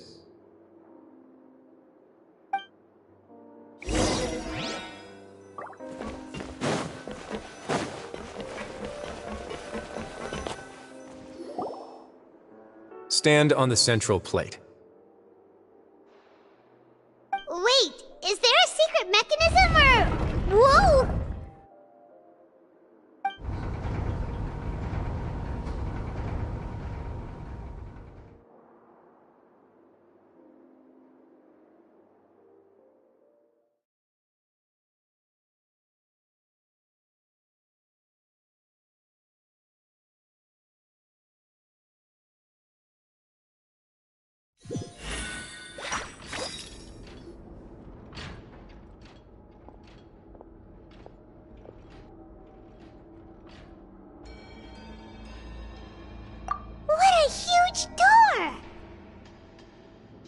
There are 3 such isolation gates in total. Generally speaking, I'm the only one who's allowed to go inside. Hence the name Forbidden Zone. Am I correct to assume you're going to run on back and tell your little Fatui friends everything? Well, Paimon wasn't thinking of keeping anything from them. Well, I'd advise you wait until you've seen the whole truth of this place for yourself before deciding whether or not to tell them.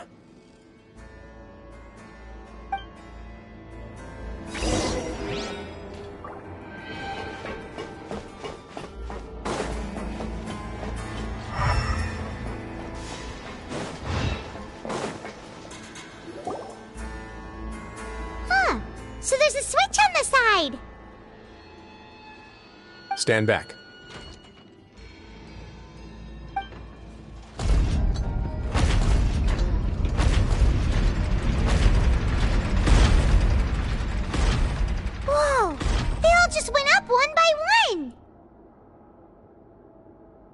go on, have a look.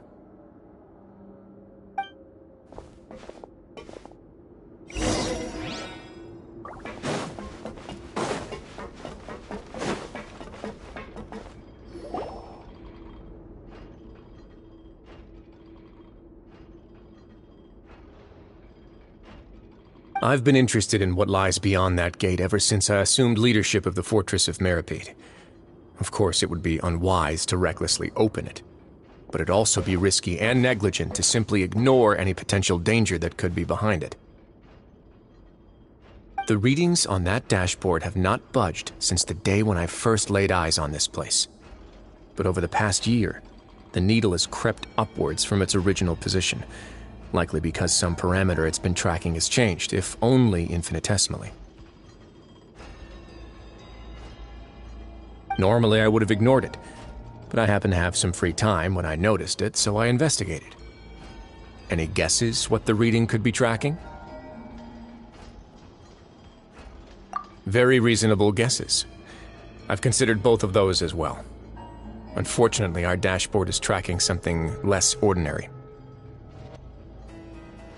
The temperature should vary with weather and climate changes, so for something that rarely shifts, the water pressure is more likely. We ran a few tests to increase the pressure from the outside, but the readings didn't change at all. Later on, a few more possibilities occurred to me, such as a potential connection with the primordial sea. I began to make a few preparations based on that hypothesis. Over the past few days, the needle has moved again. With that, and the symptoms that Fremine displayed after leaving the fortress, I can now confidently conclude that the readings represent the concentration of primordial seawater in the seawater nearby. The concentration of primordial seawater?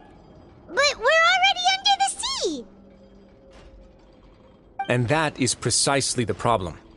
We're at the bottom of the sea, and now we're surrounded by toxic seawater. Somehow, primordial seawater got mixed in, and the concentration is steadily rising. Yes, that's very likely. But forget about the two of us! Not even Neuvillette knows where the primordial sea could be, much less where we could find and plug a leak. Oh. Oh! Seems like you've figured it out. I believe the primordial sea lies directly beneath this sluice gate.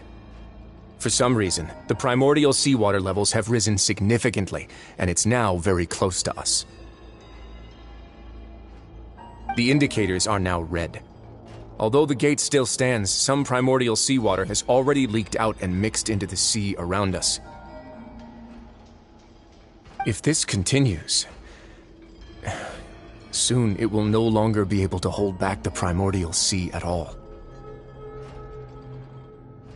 Yeah, you know what the legends say. If this place falls, then everyone in Fontaine will be turned into puddles in the span of a night.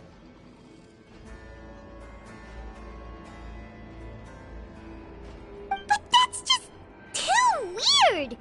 Why would the Fortress of Meripede be built right above a sluice gate for the primordial sea? Who built this place anyway? Your expression tells me you think this might be part of a vast, complicated conspiracy.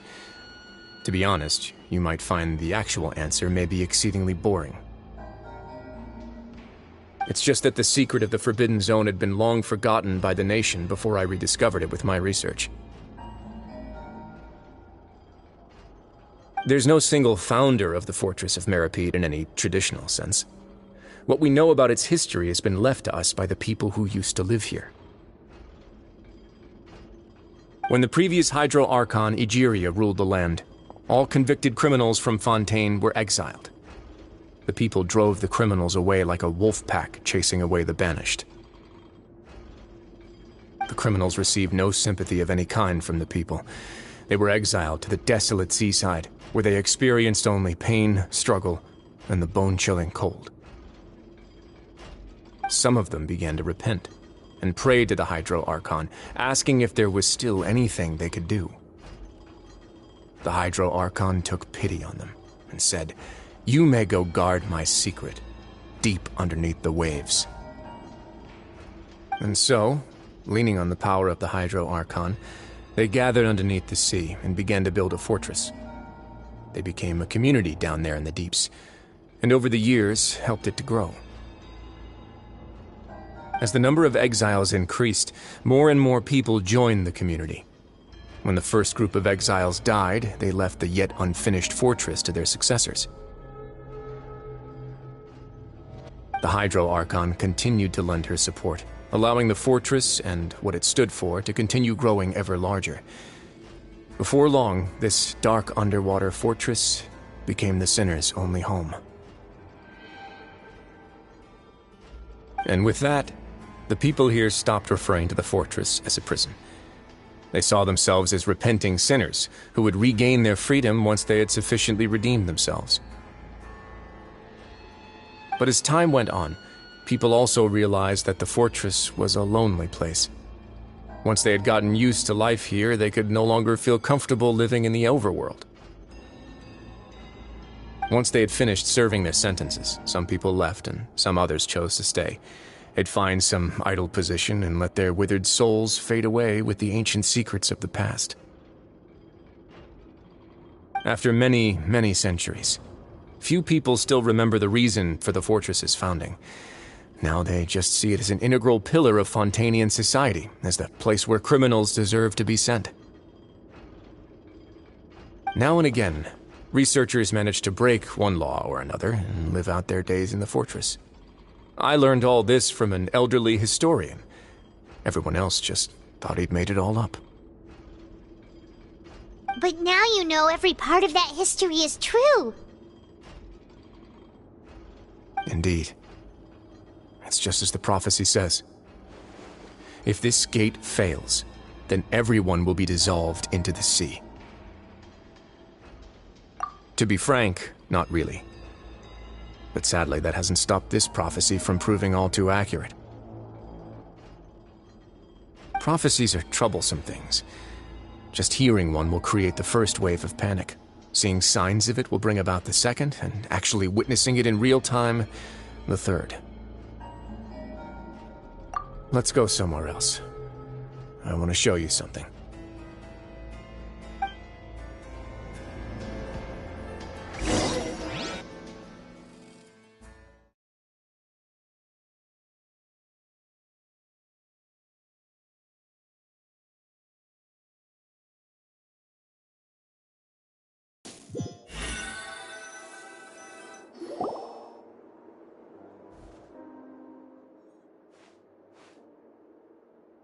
Your Grace, perfect timing. The results from our last round of experiments have... Wait, Jurier, he's not alone! Huh? Lorvine and Jurier? No need to panic, you two. I've already told them about our plan. What? After you warned us not to tell a single soul about any of this? I'm skeptical as well. Are you sure they are trustworthy? The results speak for themselves, don't they? These two may already know more than you could ever imagine. All right then, if Your Grace insists. They seem harmless enough, so I'll trust them for now. How about some reintroductions? This is Jurier, one of the highest-ranked researchers from the Fontaine Research Institute. He used to work under Edwin. I trust that you've heard of Edwin? Good. Saves me a bit of time explaining.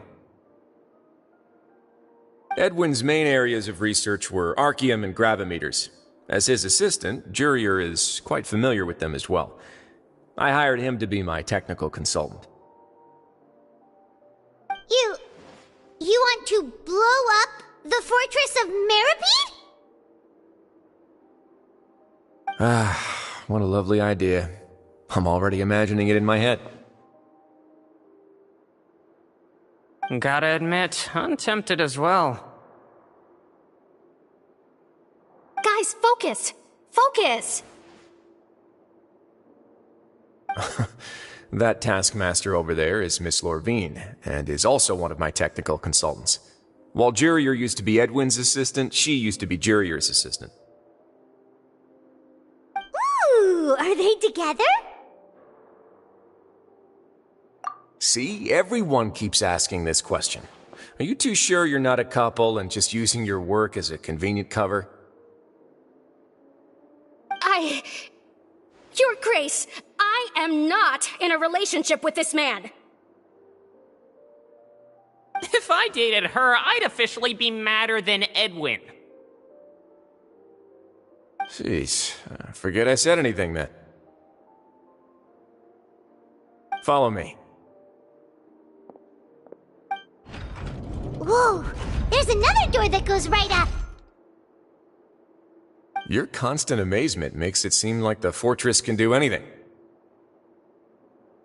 But Paimon really thinks everything's super cool.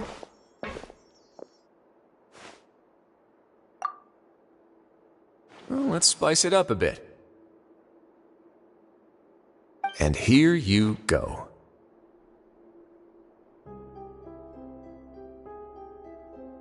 What a huge ship!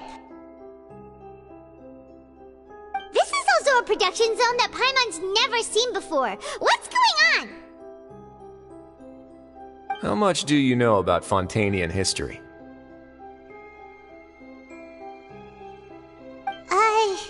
Not much at all. Well, then maybe you haven't heard the story of ancient Lemuria. To give you a quick rundown, Fontaine used to be ruled by the Lemurian dynasty. According to legend, the Lemurian king Remus came to this land after being inspired by divine revelation and found the seer Sibila, who had taken on the form of a golden bee. Taking the golden bee with him and riding on a huge ship, the Fortuna, he created his nation above the surging waves. He called his nation Lemuria, and used the Fortuna to incessantly search for new tribes and islands, calling on them to join his empire. There's a ship in this story too? Where there's water, there'll be ships. People believe that hope can always be found at the end of a voyage. Do you believe that too? To a point, I think. As you've already seen, I have a whole factory's worth of labor, materials, and technology at my disposal. Certainly can't hurt to give it a try. So the moment I began to speculate that the primordial sea might lie underneath the gate, I also began this project. Were you inspired by the legendary Fortuna? Maybe. Fontanians need something to hold on to cope with the impending disaster. Were the workers to find out the truth behind this ship, riots would destroy the fortress faster than any catastrophe. As the fortress's administrator, I'd never make such a reckless call. Alright, that's enough talking for now. I'll need another 3 cups of tea to soothe my throat. Do you have any other questions? Seems like you're good. Come on, I'll take you back.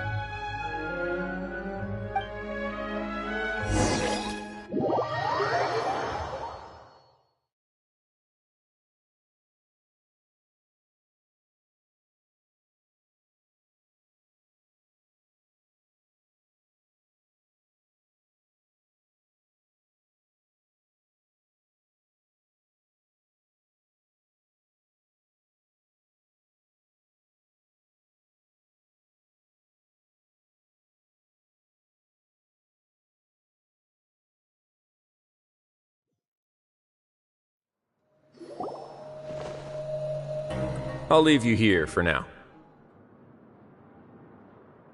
Oh, thank you so much. No worries. But don't forget, it's up to you whether or not you want to share what you just saw. What you do from here on out will likely affect those 3 as well.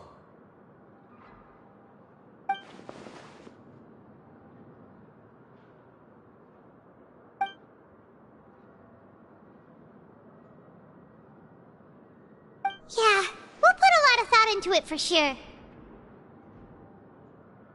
Great. I look forward to what happens next.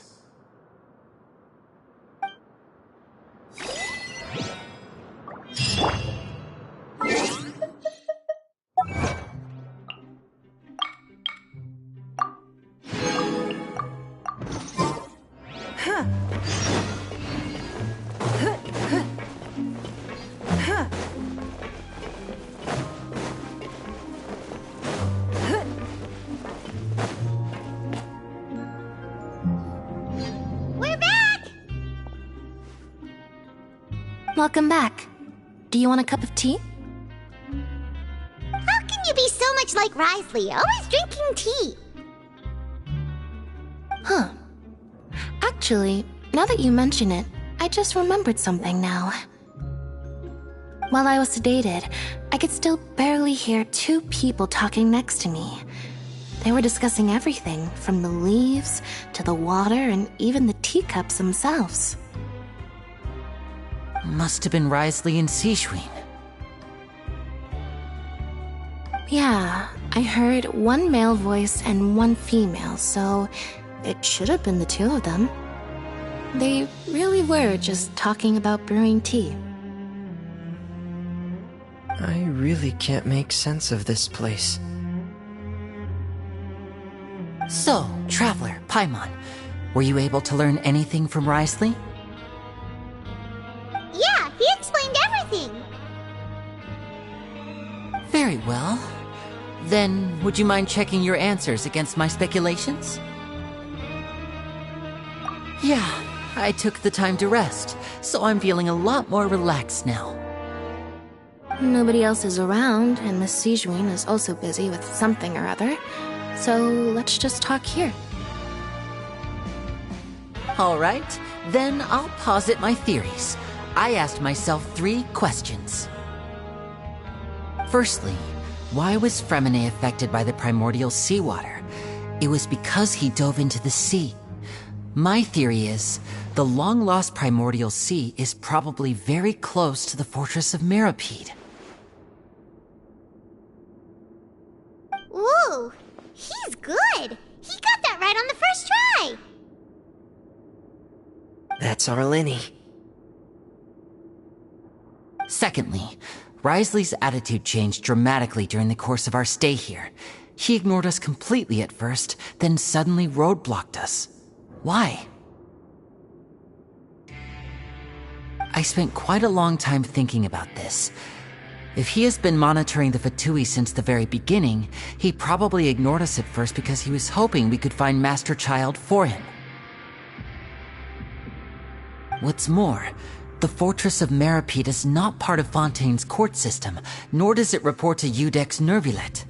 Risley is basically the king of a no-man's land. As long as the fortress doesn't do anything about Master Child's disappearance, Father can use it to pressure the Fontaine authorities. And while the two factions are pitted against each other, Risley will be free to move between the parties of interest. If I had to guess, he probably has something that he's working on himself. It's likely related to the secret of the infirmary, but I just can't think of what it could be. You're super smart. Thanks so much. Then finally, there's the last question. If Risley does have a plan, what could it be? All I know for now is that his plan probably has something to do with the changing nature of the seawater. He's even gotten Cloran to help him out. That can't be the full extent of what he's doing. There's probably a secret passageway behind the block in the infirmary, and there's something big in the fortress that most people here never get to see. He has a bargaining chip, and it could be important enough for Father to deal with him directly. I don't have enough information, so I have no idea what his chip might be. But let me guess. You have the last piece of the puzzle.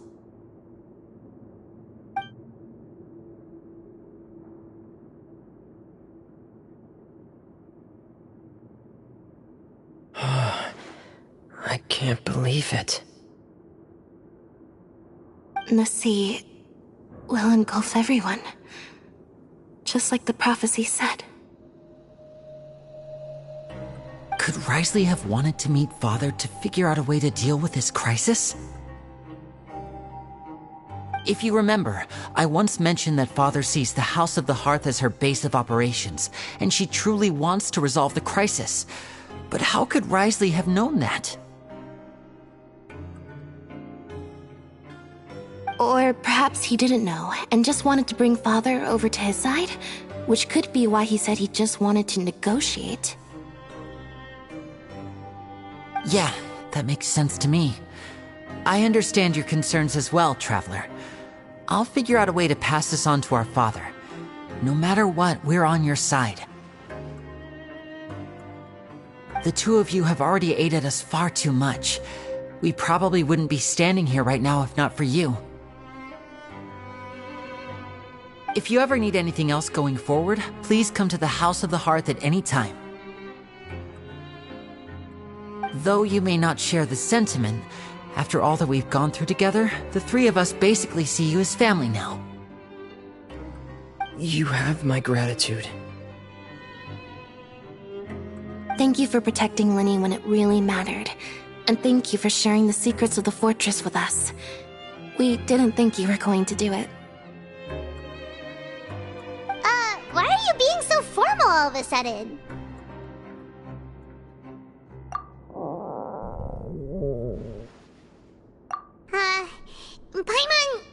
Paimon's hungry. Oh, you've done so much already. Go get some food. Alright, then we'll catch you guys another time.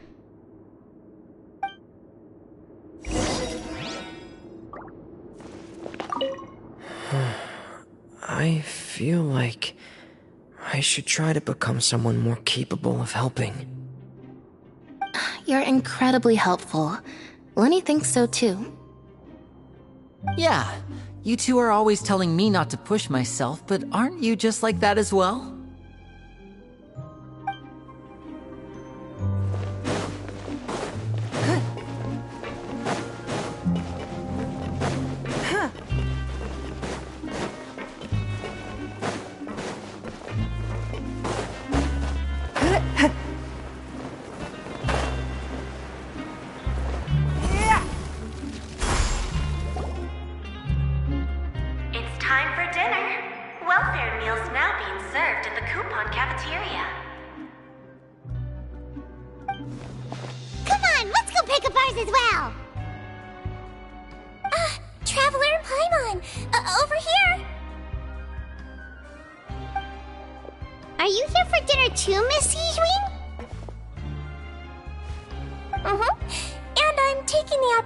To prepare Miss Cloran's dinner as well. Huh. You're right. She's actually sitting in the fortress cafeteria. What would you like to eat? Yep, you can. I've already talked to our chef, Mr. Wolsey. It's all on me today, so you can get whatever you'd like. Me too! Don't forget Paimon! No problem. Just leave it to me.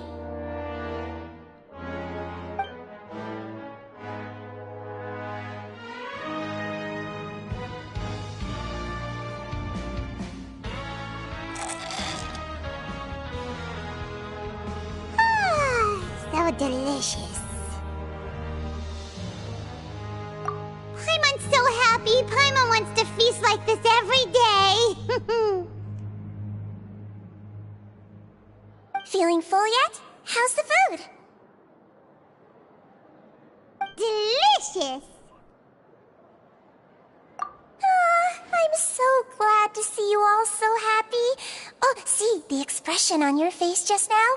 The muscle here just moved, which suggests that you're feeling quite relaxed at the moment. Sijuin, do you do this to help your patients or to better understand human beings? A bit of both, I suppose. I'm a Melazine, which means I'm very different from human beings. I must know what you're thinking if I want to take good care of you. You're really good at taking care of people. Even though you're so short, you still talk and act like an older sister. Really? You're reminded of an older sister? That's great to hear. Oh, and what did you mean back in Risley's office? When you said that you were protecting Linny and his siblings as well? Oh, that. I just asked His Grace to look out for those children, especially that diver boy. I was getting a bit worried after hearing that something was wrong with the water. Thankfully, Glorand is very strong and managed to save him in the nick of time. His Grace also sealed the pipes after Glorand left, to make sure that Linny wouldn't impulsively chase after his brother.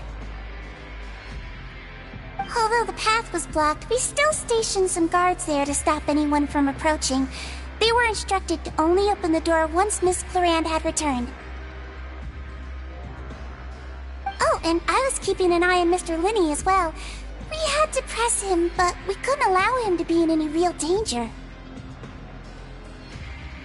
You were all super considerate and really thought everything through. It's just what we do down here at the fortress. At least this has been His Grace's style for as long as he's been the leader. Oh, I really wish Monsieur Nervula would come down here more often too. I feel like he'd like it here, with all the darkness and chaos.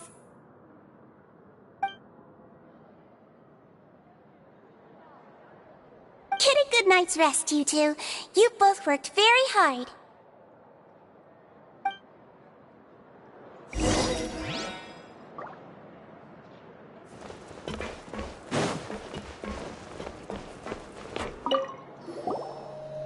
Glorand! Ah, it's you two. How's dinner? It's all right. Miss Sigewin really put in a lot of effort.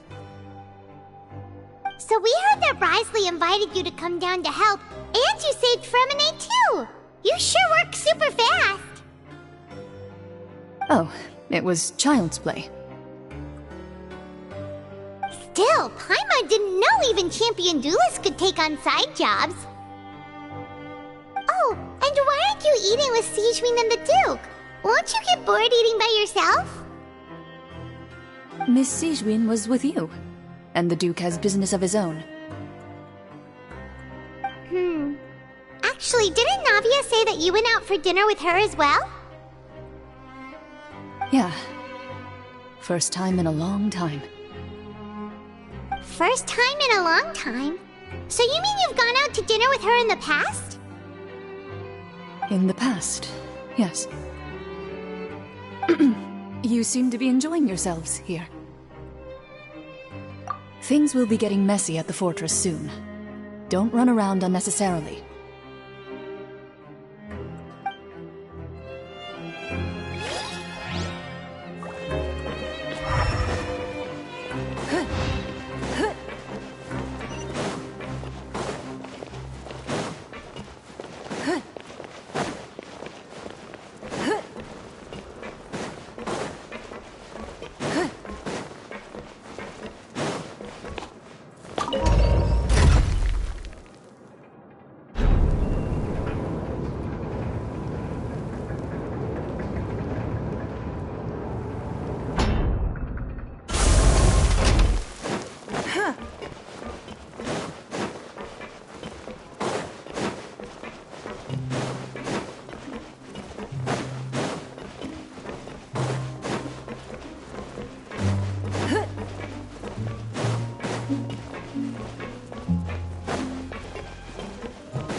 Has happened.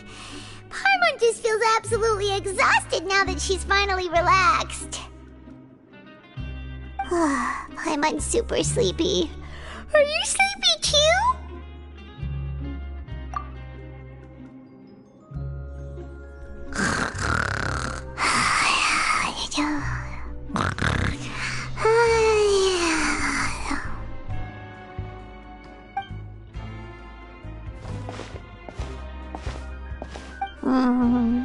Delicious. Paimon wants seconds for free.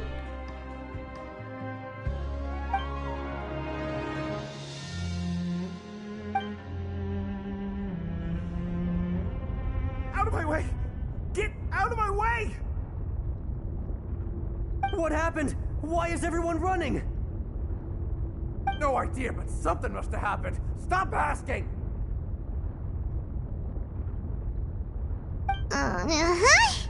Who's yelling? Paimon still wants to sleep.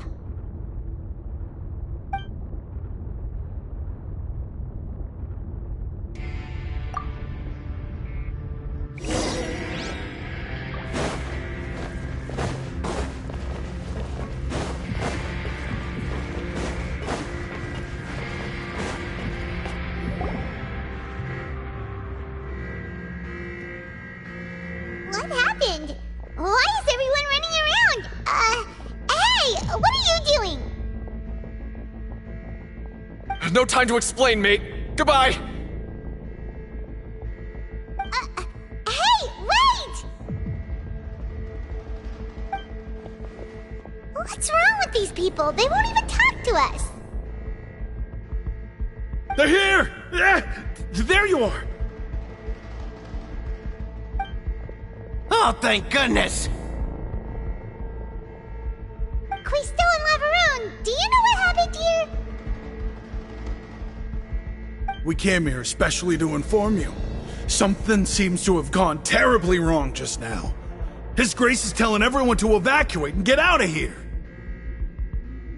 Lavaroon was saying you two are new here and you don't have many friends, so you might slip through the cracks. Haven't you heard all the stories like that?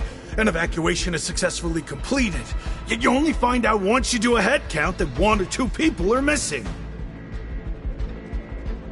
Wait, weren't you the one who brought that up? Why is it suddenly my idea? Hey, shut up! Okay, whatever. The point is, you should come with us. Yeah, he said to get as far away as possible, upwards and outwards.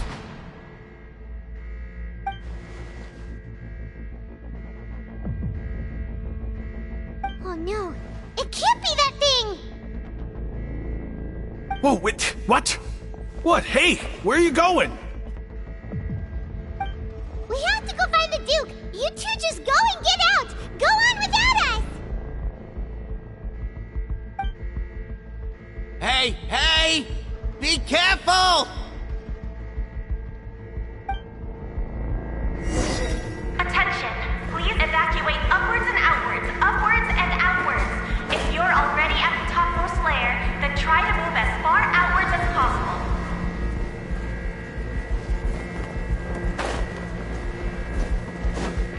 Attention! Please evacuate upwards and outwards, upwards and outwards. If you're already at the topmost layer, then try to move as far outwards as possible.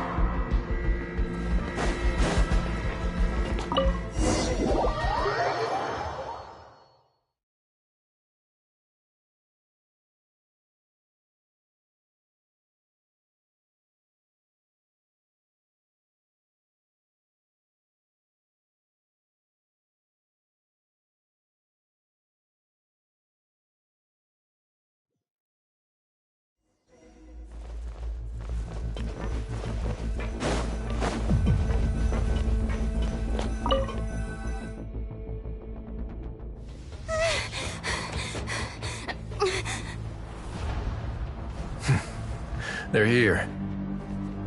Just like I said. What happened? Huh.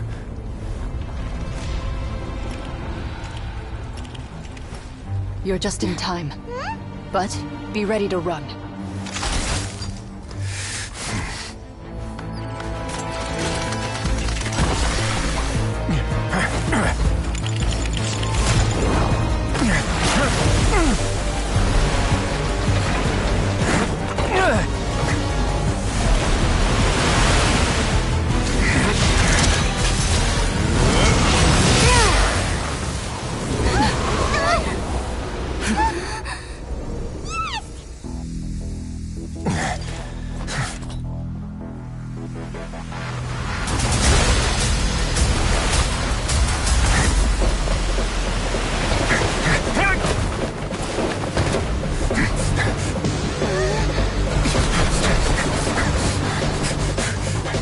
3, 2, 1.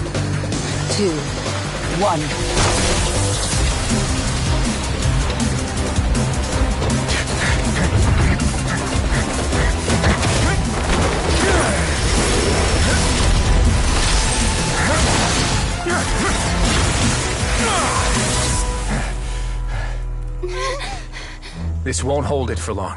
Find Neuvillette. Tell him the defenses are about to collapse. Then what will happen to you? Until he arrives, we're the last line of defense.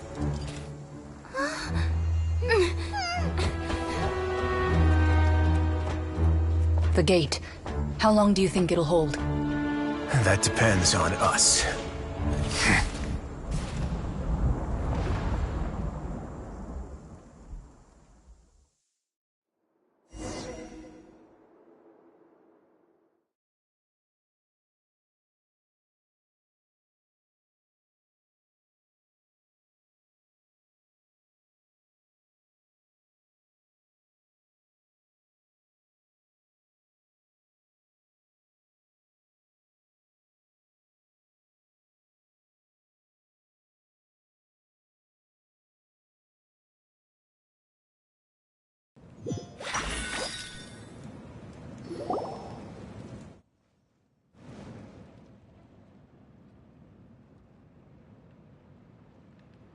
Traveler, I need you to head to the Opera House immediately. Farina will soon be meeting with the knave there. You must protect Farina, and make sure she doesn't spend too much time alone with her. Will do. You have my sincerest gratitude.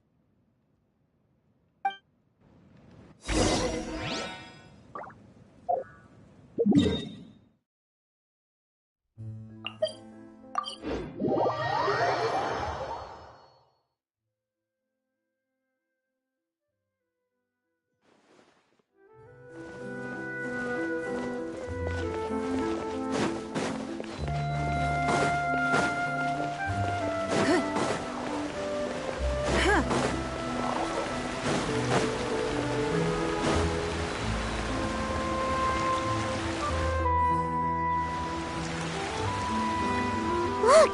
There are a ton of Fatui Palais Mermonia people over there! The knave is probably here already. We need to hurry! Are you two the traveler in Paimon? Monsieur Neuvillette has left instructions. Please follow me. Though I'm sure he's already explained, this should be a mostly cordial conversation, unlikely to give rise to violence. But it would be most appreciated if you could protect Lady Farina to the best of your abilities.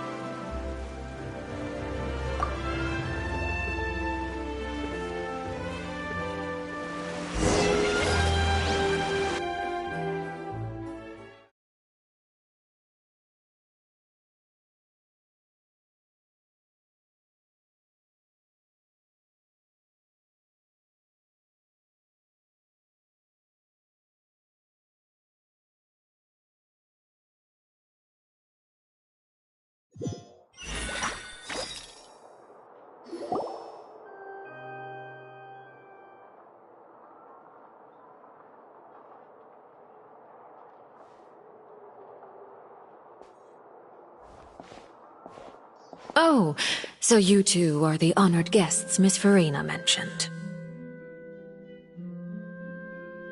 Of course! How could they not attend a meeting such as this? I must always have 2 or more guests at my dessert table. Otherwise, the occasion would be too lonely and unbecoming of my station. It is my pleasure to make your acquaintance, traveler. I have heard much of your accomplishments. I am the Knave, one of the 11 Fatui Harbingers.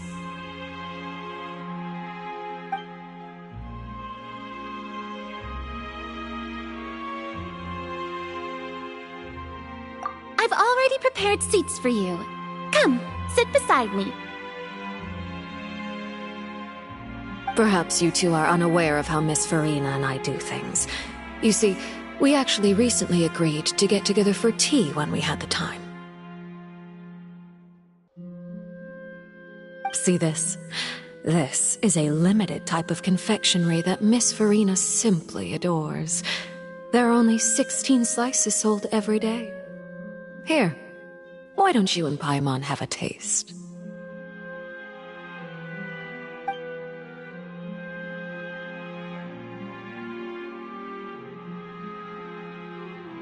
Traveler, what do you think of this cake? That's good to hear. So what Child said was on the mark after all. You do share a taste in desserts with Farina and I.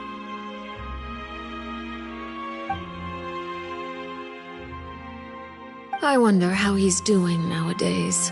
You must have heard, right? He's suddenly gone missing. I'm really worried about his safety, you know. Here's to hoping that he's an excellent swimmer. Since we're talking about him, I feel like I should add something. His martial prowess really looked certainly pretty impressive, yeah.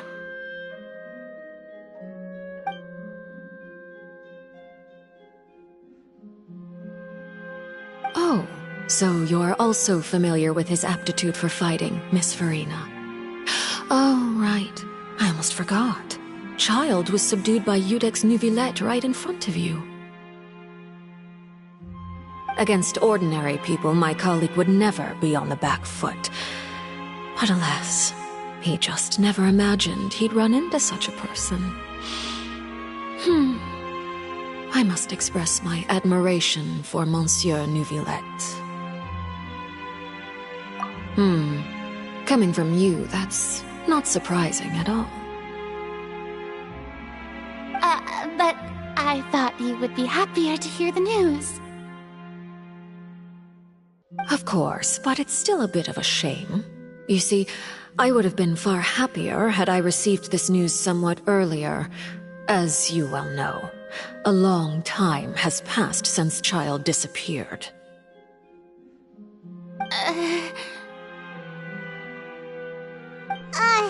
Well, in any case, there's no need to worry.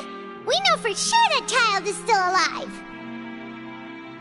Oh, and just how do you know that? Because we found evidence that proved he left the Fortress of Mirapede. And where did he go after leaving the fortress? Well...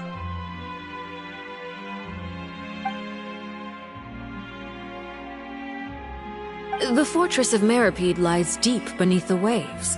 Unless he pranced right out of the main gate, he must have had to swim for it. Do you have any proof that he surfaced safely?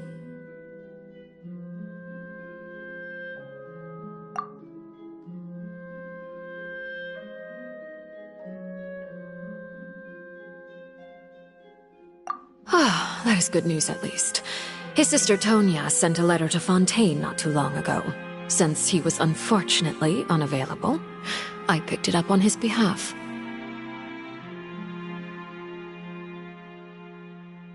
Do you have any idea how he usually writes back to his family? Dear Tonya, your letter made me feel like we were still enjoying our time in Snezhnaya together. I'm currently admiring the scenery on the streets in front of the opera house. Is it something like that?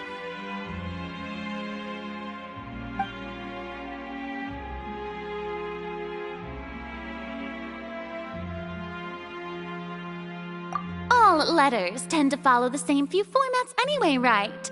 As long as the contents are accurate, it doesn't matter so much how it's written or how it's worded. Huh?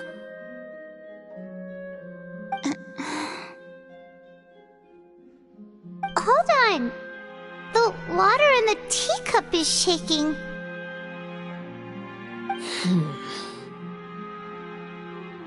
I suppose this is also a sign of things to come, Miss Farina. Huh? I don't quite understand what you're trying to say. Have we entered into the next stage of the prophecy?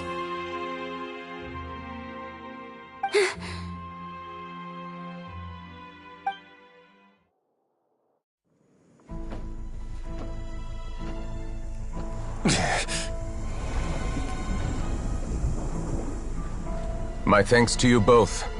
I will take it from here.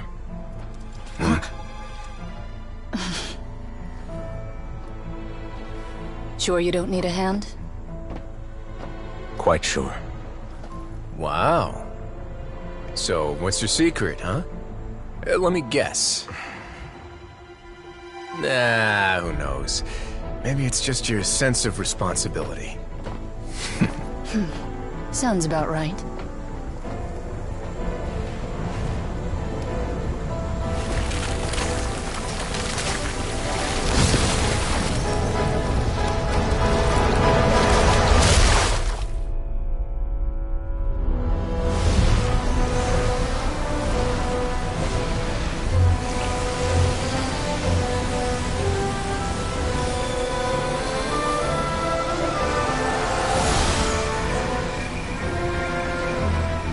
Day may come when the prophecy is fulfilled, and the waters burst forth.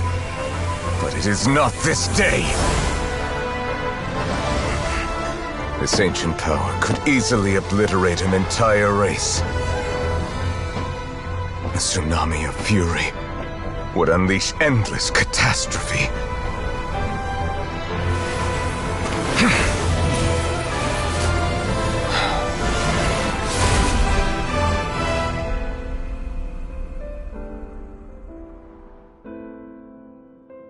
This sentence is too severe. Forgive me for overruling it.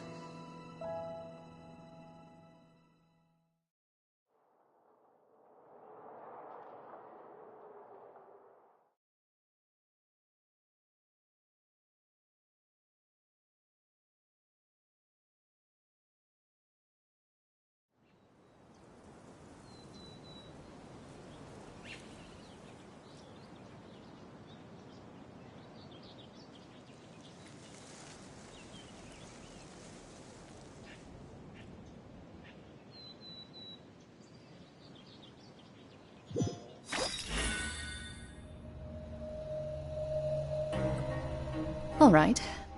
Seems like the problem inside has been suppressed. Let me guess. We're safe for now. Indeed. But only for now. I win this bet. You owe me a present. Very well. It was indeed just as you said. You made a bet? We made a bet on the size of your entourage. Cloran thought you wouldn't come down by yourself.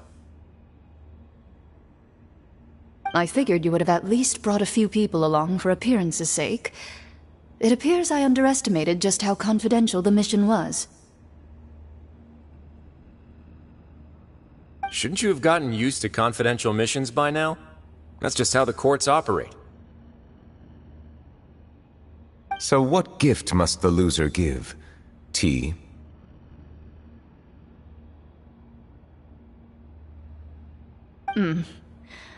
He already has tons of tea in his office. I'm thinking about a set of legal codices. That wouldn't happen to be a dig at my lack of legal awareness, would it? Well, I'm sure His Grace doesn't consider the fortress to be outside the law. I was under the impression the residents of a place like this would be uninterested in the legal codices. That was obviously a joke.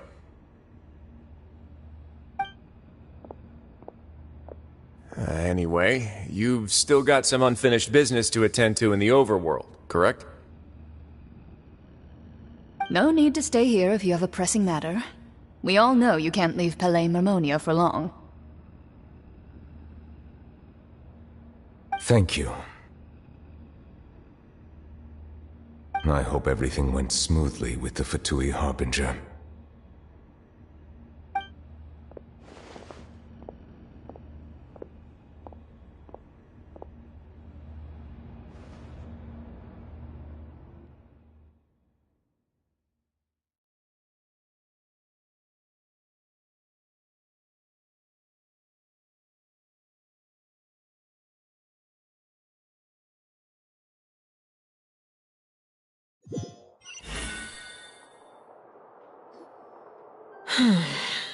I must say, we've spent long enough playing house. Miss Farina, as the Hydro Archon, I am sure you understand the exact meaning of the phenomenon we just witnessed. Or should I say, that's what I originally thought. But looking at your expression, was I wrong? And you haven't a clue? What are you trying to say? At this point, I don't think there's any more need to speak as diplomatic representatives.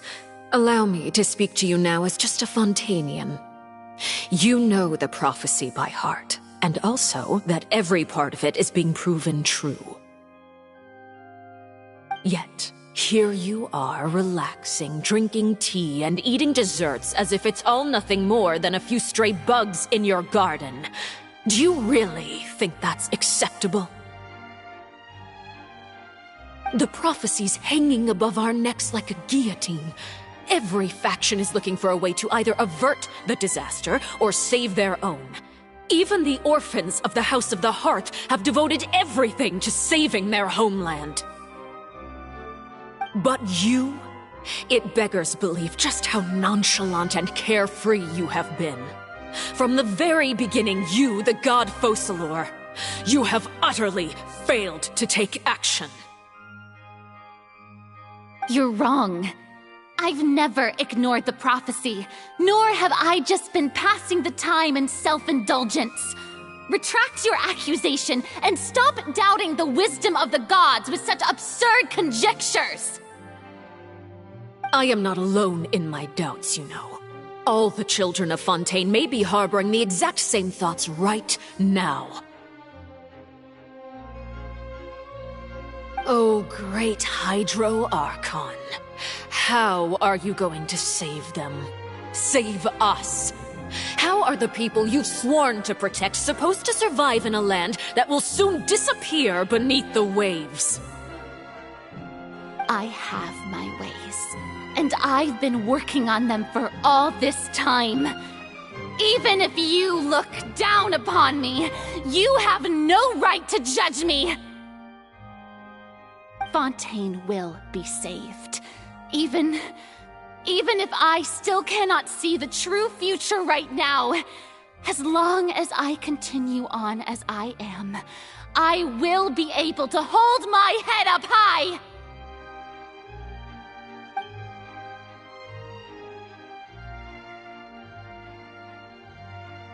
Then I ask you, Miss Farina, just what have you been working on? Where can we see it, and what is it doing to help?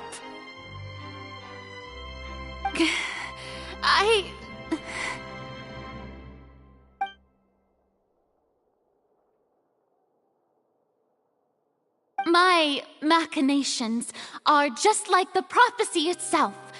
They will only reveal themselves at the fated time. It is just that beings like yourselves are unable to perceive them as of yet. I see. As a god, the proof of your labor always lies beyond prying mortal eyes.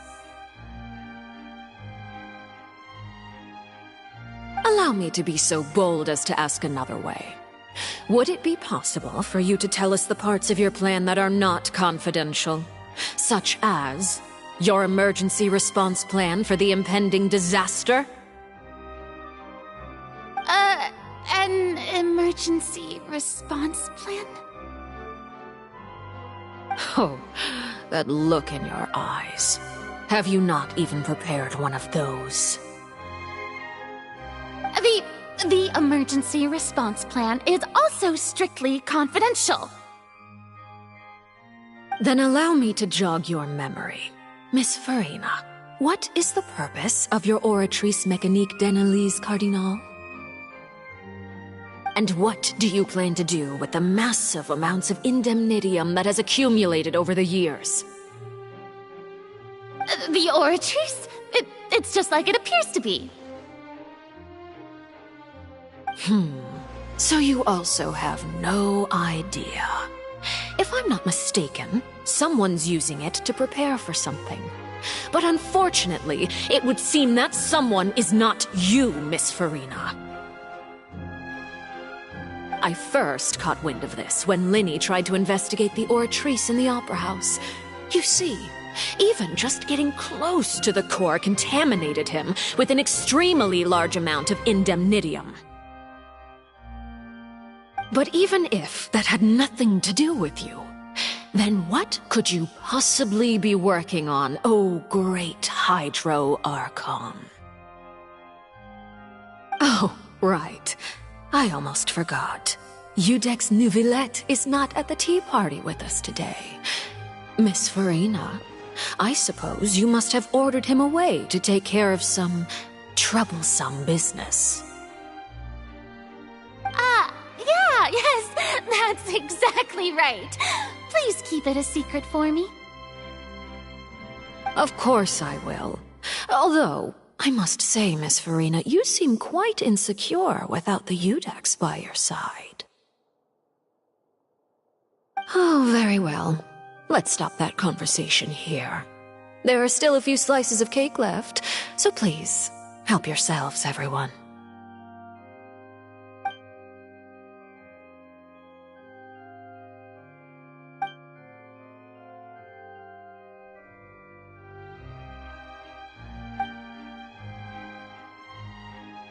Traveler, I heard that you were recently commissioned to handle a few matters on behalf of the Udex. Why don't you take an extra slice of cake? Those who work hard deserve gratitude and praise. You too, Paimon. Thank you. Paimon will take you up on that offer.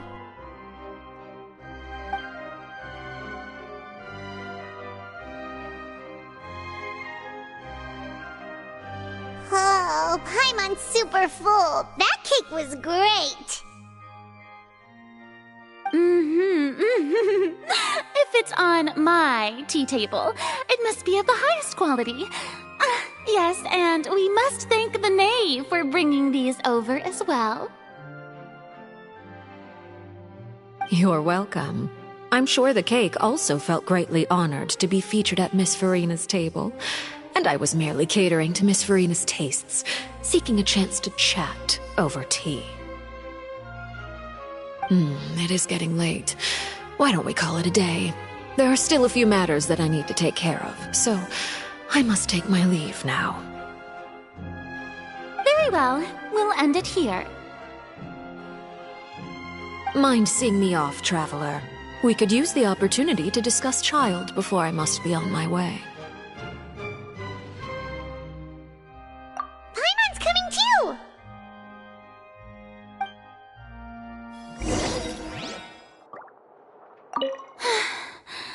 The tea party turned out to be even more difficult than I'd imagined. Why are you looking at me like that? Is something the matter? If there's nothing urgent, then I shall be retiring for now.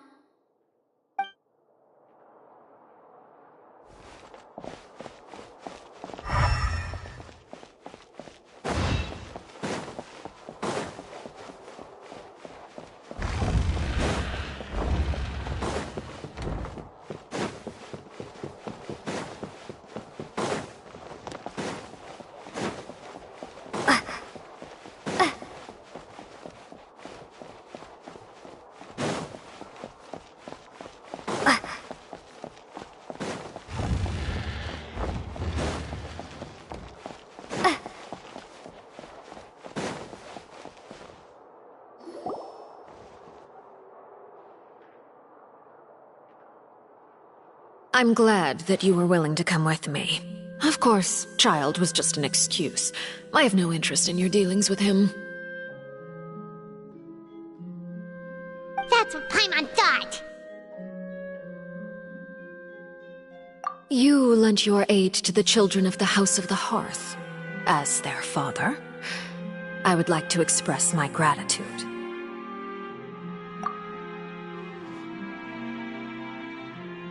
That was all.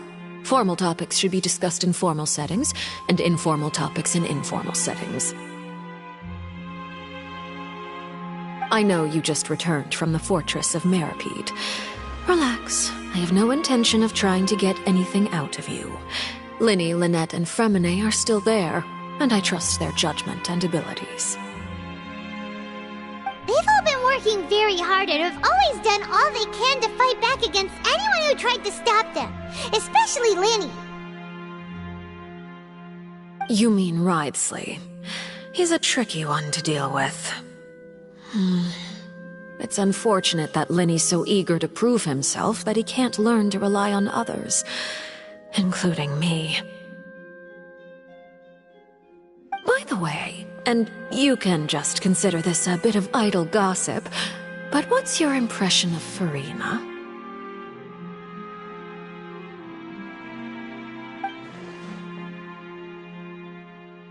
You are outside of our disputes, and the freest person in all of Fontaine, able to move around most easily. Allow me to share my perspective with you. And that's everything that happened during the trial. Master Child was declared guilty and immediately transported to the Fortress of Meripede. Didn't he say he was coming here on vacation? Does he not feel an ounce of shame for all the trouble he has caused?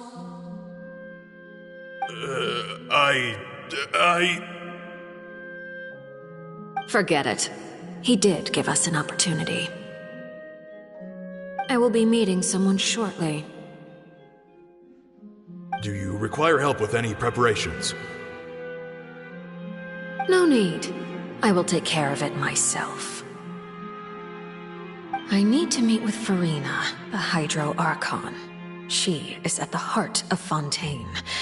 But what's fascinating about her is that she often seems more like a celebrity than a working Archon. Oh, come over here, you little critter, you!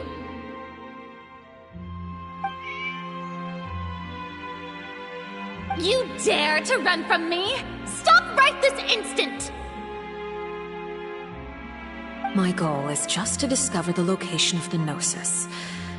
But I didn't expect the chance to approach Furina to be handed to me on a silver platter. This is so easy, it's actually making me a bit suspicious. Anything left unguarded is usually just bait. But no one will blame someone for taking the bait. After all, from the moment it was attached to the hook, the bait is meant to be sacrificed.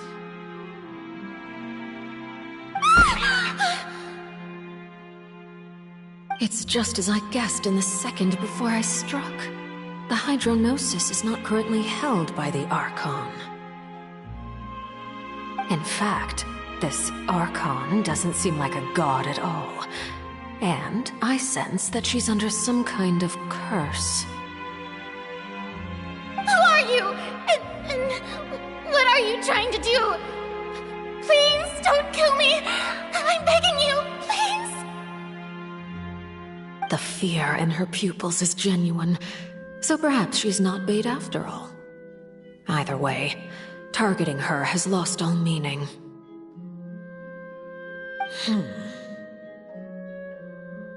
I left the scene with ease. Nobody came looking for me, and nobody could serve as a witness to my near assassination of Focalor. I suspect even Furina dares not mention this incident to anyone. Not long after, my informants confirmed what I had guessed. After returning to her quarters, Furina quietly cried alone. She was so scared that she could not sleep that night, nor could she even bring herself to eat her cake. There's no doubt that there's something wrong with her. I began to entertain the possibility that she is not the true Hydro Archon.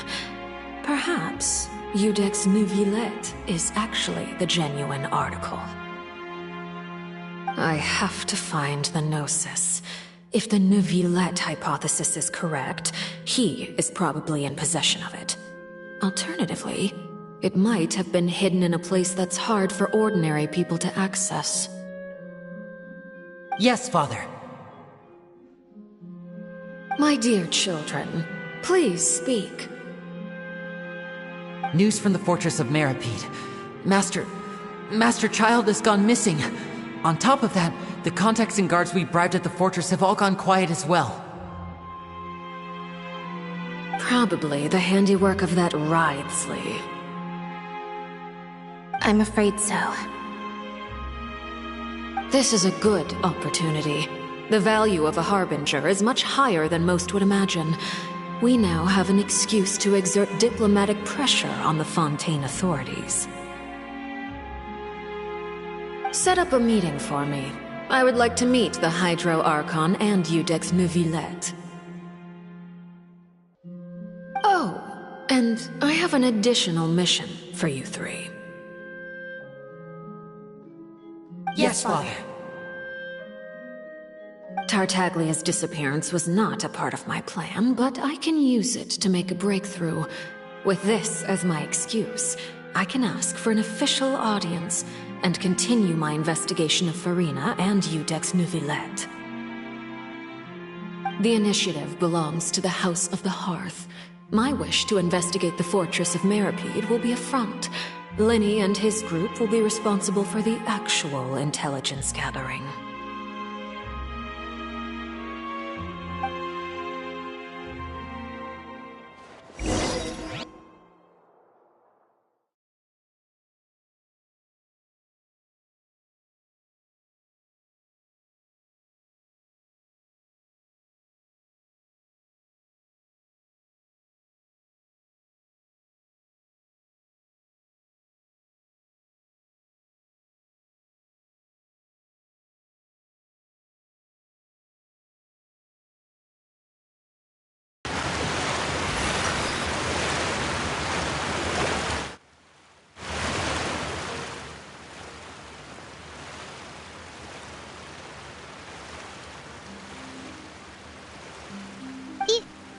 You attacked the Hydro Archon? It wouldn't mean anything, even if you shouted it from the rooftops. After all, even Farina herself is still pretending that nothing of that sort ever happened. Alright then. I've now had 2 chances to enjoy tea with Farina. I have to say, the leadership of Fontaine is even more inscrutable than I had imagined. I once surmised that Iudex Neuvillette must be the Hydro Archon, but now, that doesn't seem right to me either. I am a servant of Her Majesty the Tsaritsa. Over my years of service, I've learned how a real Archon conducts and carries themselves.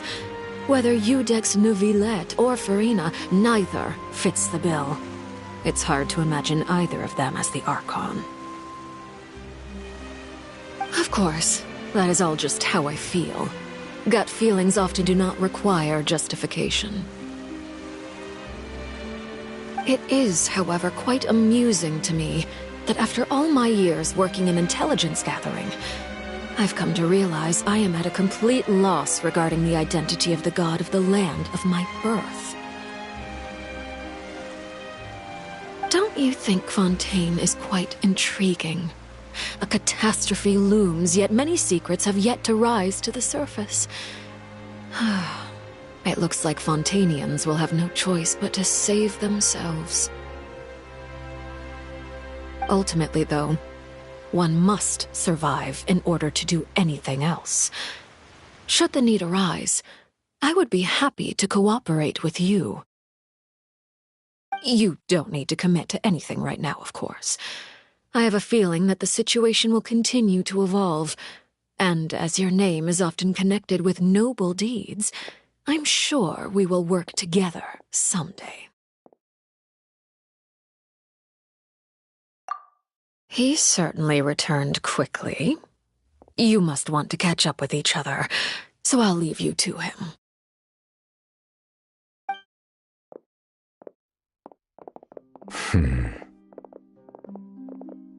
Neuvillette, is it over? For now, yes. But this issue will prove quite thorny in the long term. I am concerned that sooner or later the prophesized events will occur. Thank you for protecting Farina. To put it simply, I used my power to force back the primordial sea and reseal the sluice gate.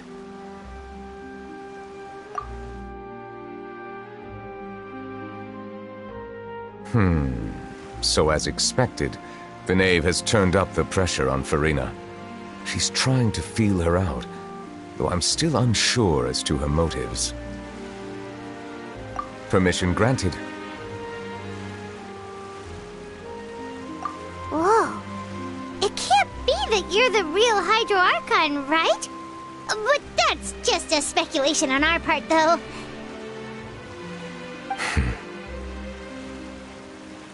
You can't tell us? Then that's okay. We can talk about something else. We won't try to force you. You guys in Fontaine are super strange. If by the phrase, "you guys," you are referring to Farina and I, then although I'm not sure just what you are trying to imply, I must clarify that I do not share her positions on a multitude of topics. I believe so. The fortress has a long and complex history. It has seen much grief and suffering. And now, another catastrophe will soon be upon us. I mourn this turn of events. Huh? Why is it raining all of a sudden?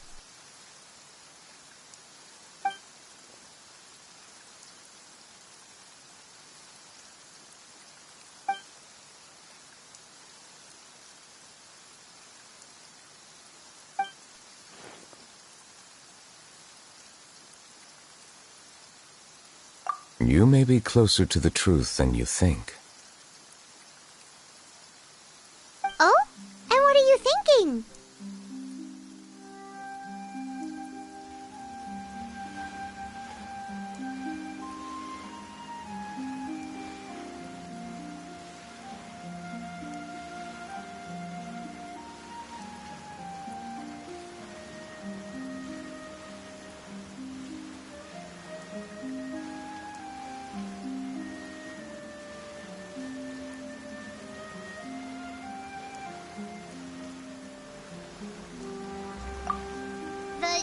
Dragon of... what? Huh? Please do not be so surprised.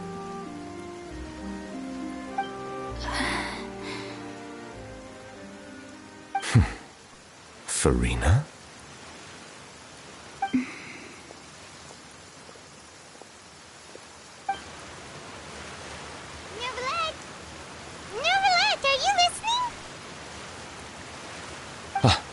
My apologies. We were just guessing randomly. We didn't guess right, did we? You're not actually the Dragon Sovereign of Water, right? Well, if you don't want to confirm or deny... You guessed correctly. I sincerely hope you'll be able to keep this a secret for me. Right, of course. We'll definitely help you keep it a secret. There's still something Paimon wants to ask you, though.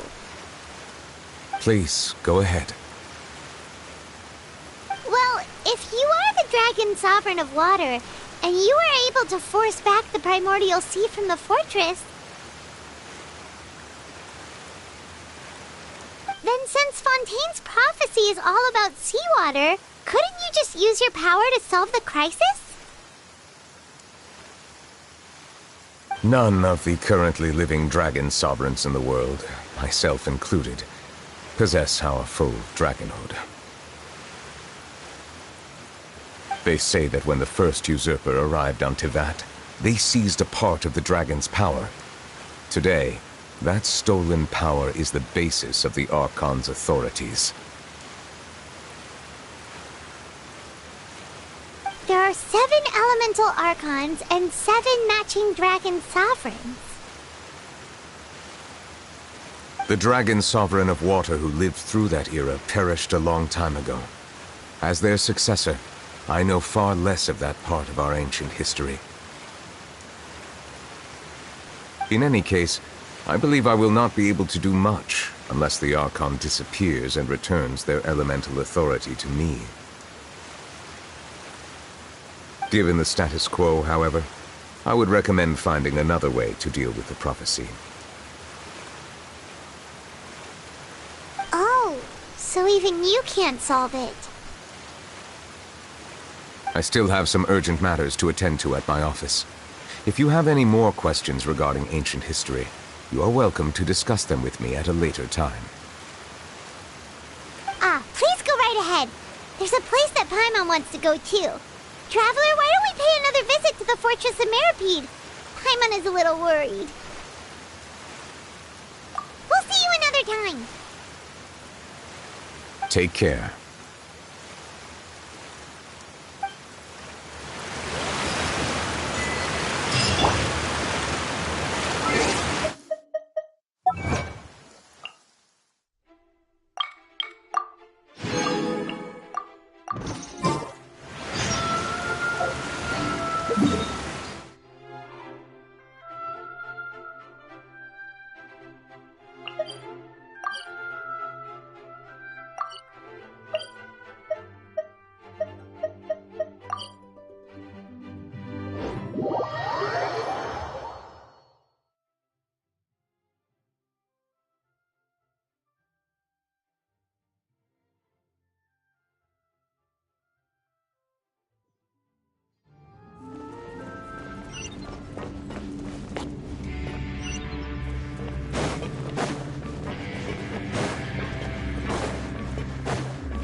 Safety rules by heart.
Learn the safety rules by heart.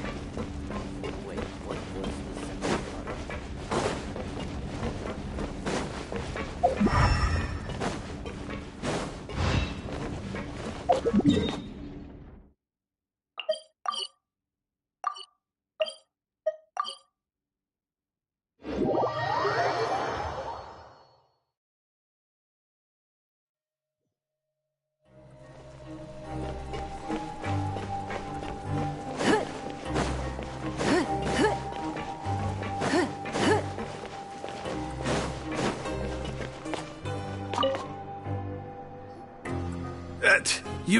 You guys are back?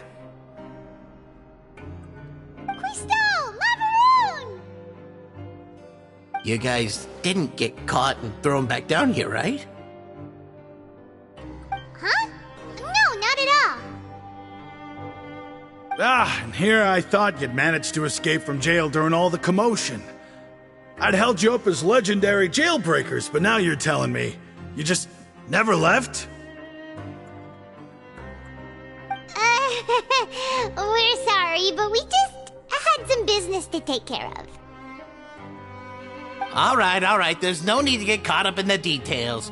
We're just relieved to see you. He was super worried about you, you know. Hey, it wasn't just me. Weren't you super worried as well? Something like that, yeah. I was also transferred to work in the kitchen a few days ago. I can still hear Quisto mumbling to the carrots. Are those two all right? Do you think they made it out alive? Whenever he'd say that, I'd tell him I'm sure they're fine. Wherever they are, they're kicking back with drinks in hand, enjoying the lovely scenery. Hey, there's nothing wrong with worrying about your prison pals. Is there? I mean, considering how they always love listening to all my gossip. These two. They sure are a lot warmer and friendlier than when Paimon first met them. Oh, well, if you say so. I'll be watching you to make sure you finish every last bite.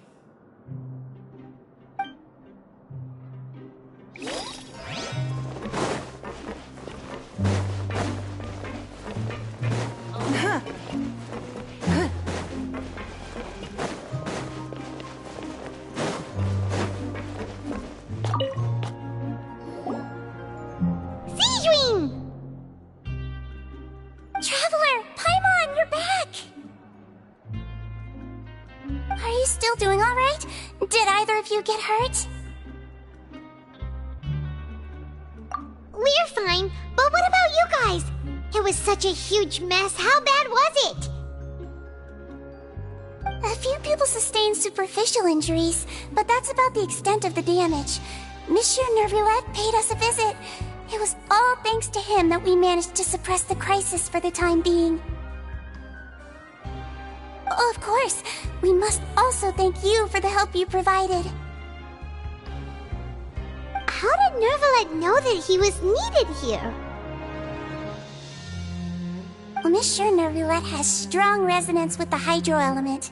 When the water level rises, he can feel the waves produced. I ran into the bombshell bros while bandaging the injuries of the wounded. They were mumbling the whole time about how you just ran down without a word. I'm so relieved to see that you're both alright. If you're not too pressed for time, please stay with us a few more days. Just let me know if you get a craving for any particular dish, so I can have Mr. Walsey get your meals prepared. Oh, and please feel free to visit the infirmary for a break at any time. I'd like to take the opportunity to spend some more time observing your facial muscles as well. Your happy smiles are quite contagious, you know. They're so memorable, and I've missed them immensely while you were gone.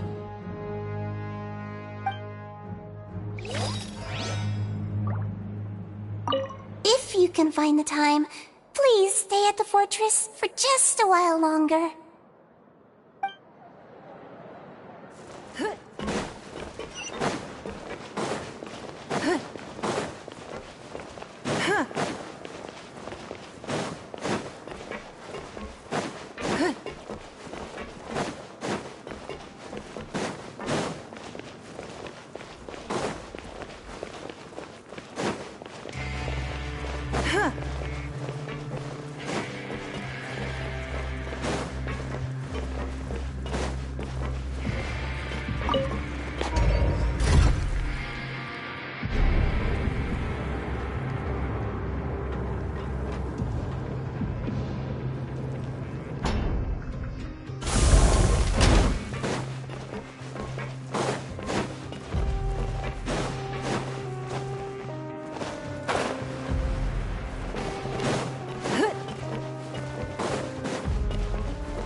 Now guess, what suit will this next card be? A bare-teeth cat? Well, well, look who it is. Traveler, Paimon. Hello, everyone. Looks like you're recovering nicely, Fremine.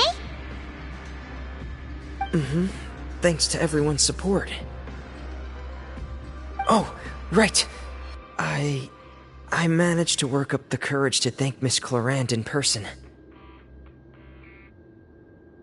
Whoa, how did she react? She told me that it was nothing.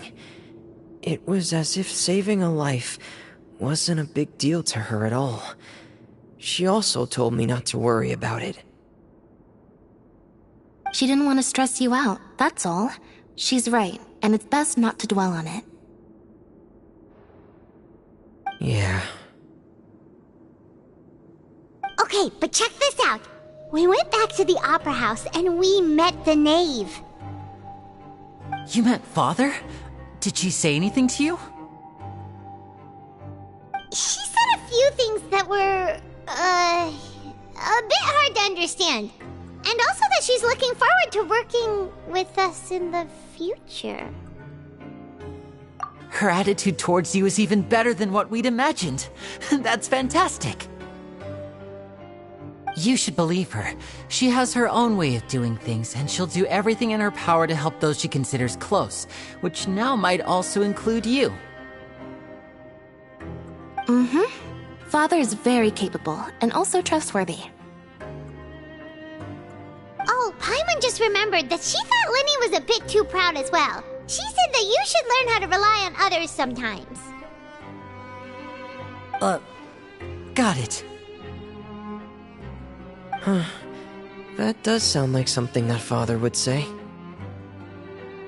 Hey! Are you going to stay here for the next few days? Looks like it, yeah. Excellent. I will host a tea party. For real? Then Paimon wants another serving of cake. Another implies that you were already served some delicious cake while you were up there. How lovely. Well, next time, you're going to have tea and snacks with us.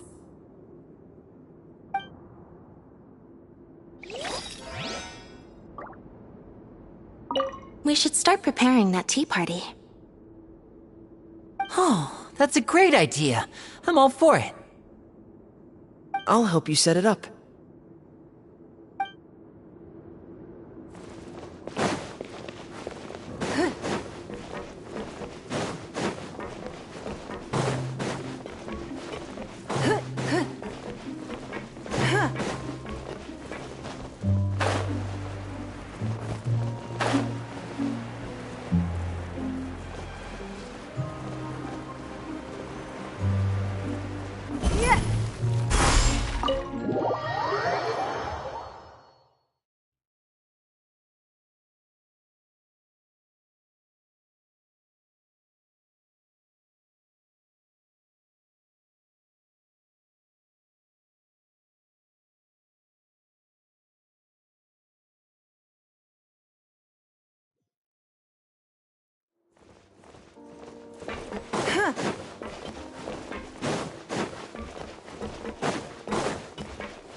Courier? Miss Sijween told me you still haven't eaten. Yeah, I was working on something, so I forgot. That's no excuse for... Huh?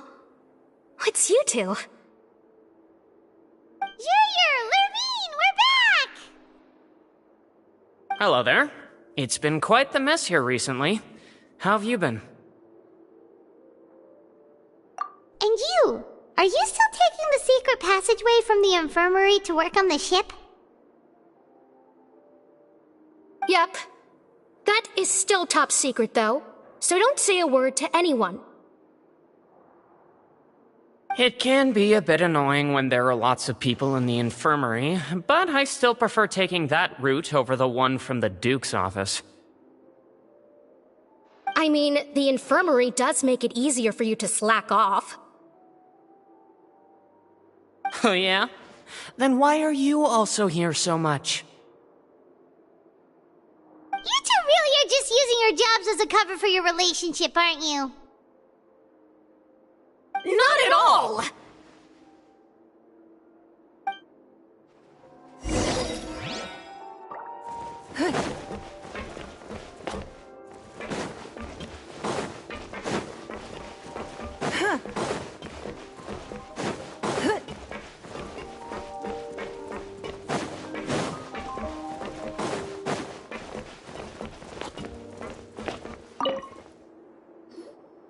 Do my eyes deceive me, or did I just see two inmates come back after making it to the surface? Some strange winds blowing of late. We wanted to see how the fortress is doing. Is everything still alright? We're fine, for the most part. Neuvillette came down and took care of the worst of it. If that's the case, why don't you just ask him to stay here? Oh, yeah, what a brilliant plan. Let's go convince the Eudex himself to exchange the Courts of Fontaine for a puddle of water in the middle of nowhere. He came here in a hurry and left without even stopping for a cup of tea.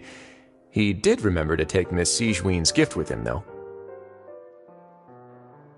He sure sounds super busy. Miss Cloran has left as well.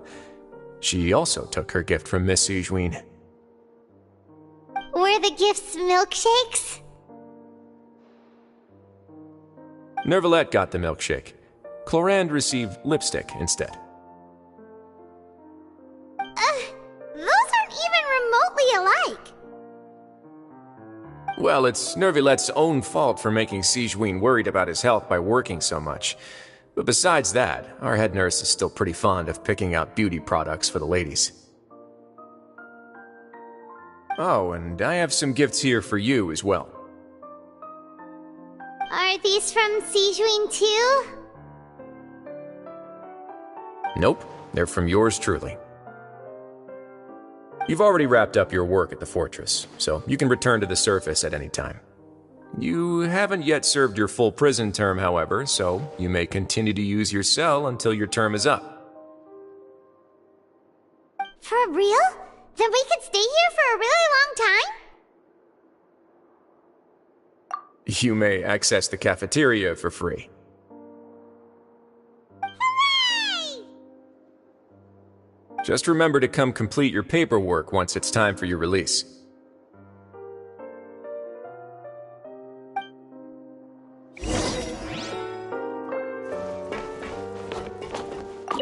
Your file can't be closed until we've completed your paperwork, so don't forget to come find me again when you're done serving your sentence.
We're back in our cell again.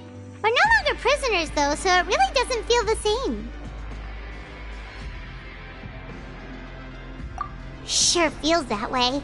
But the truth is, we never did anything bad to begin with, so I'm not sure why we put so much pressure on ourselves.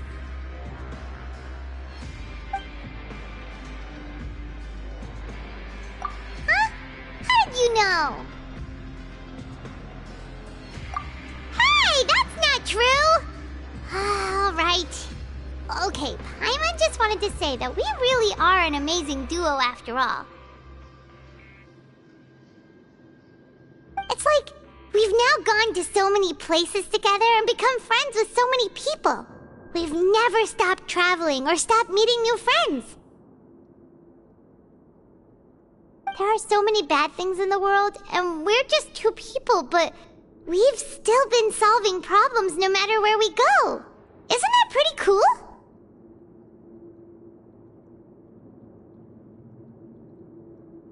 You're counting Paimon today?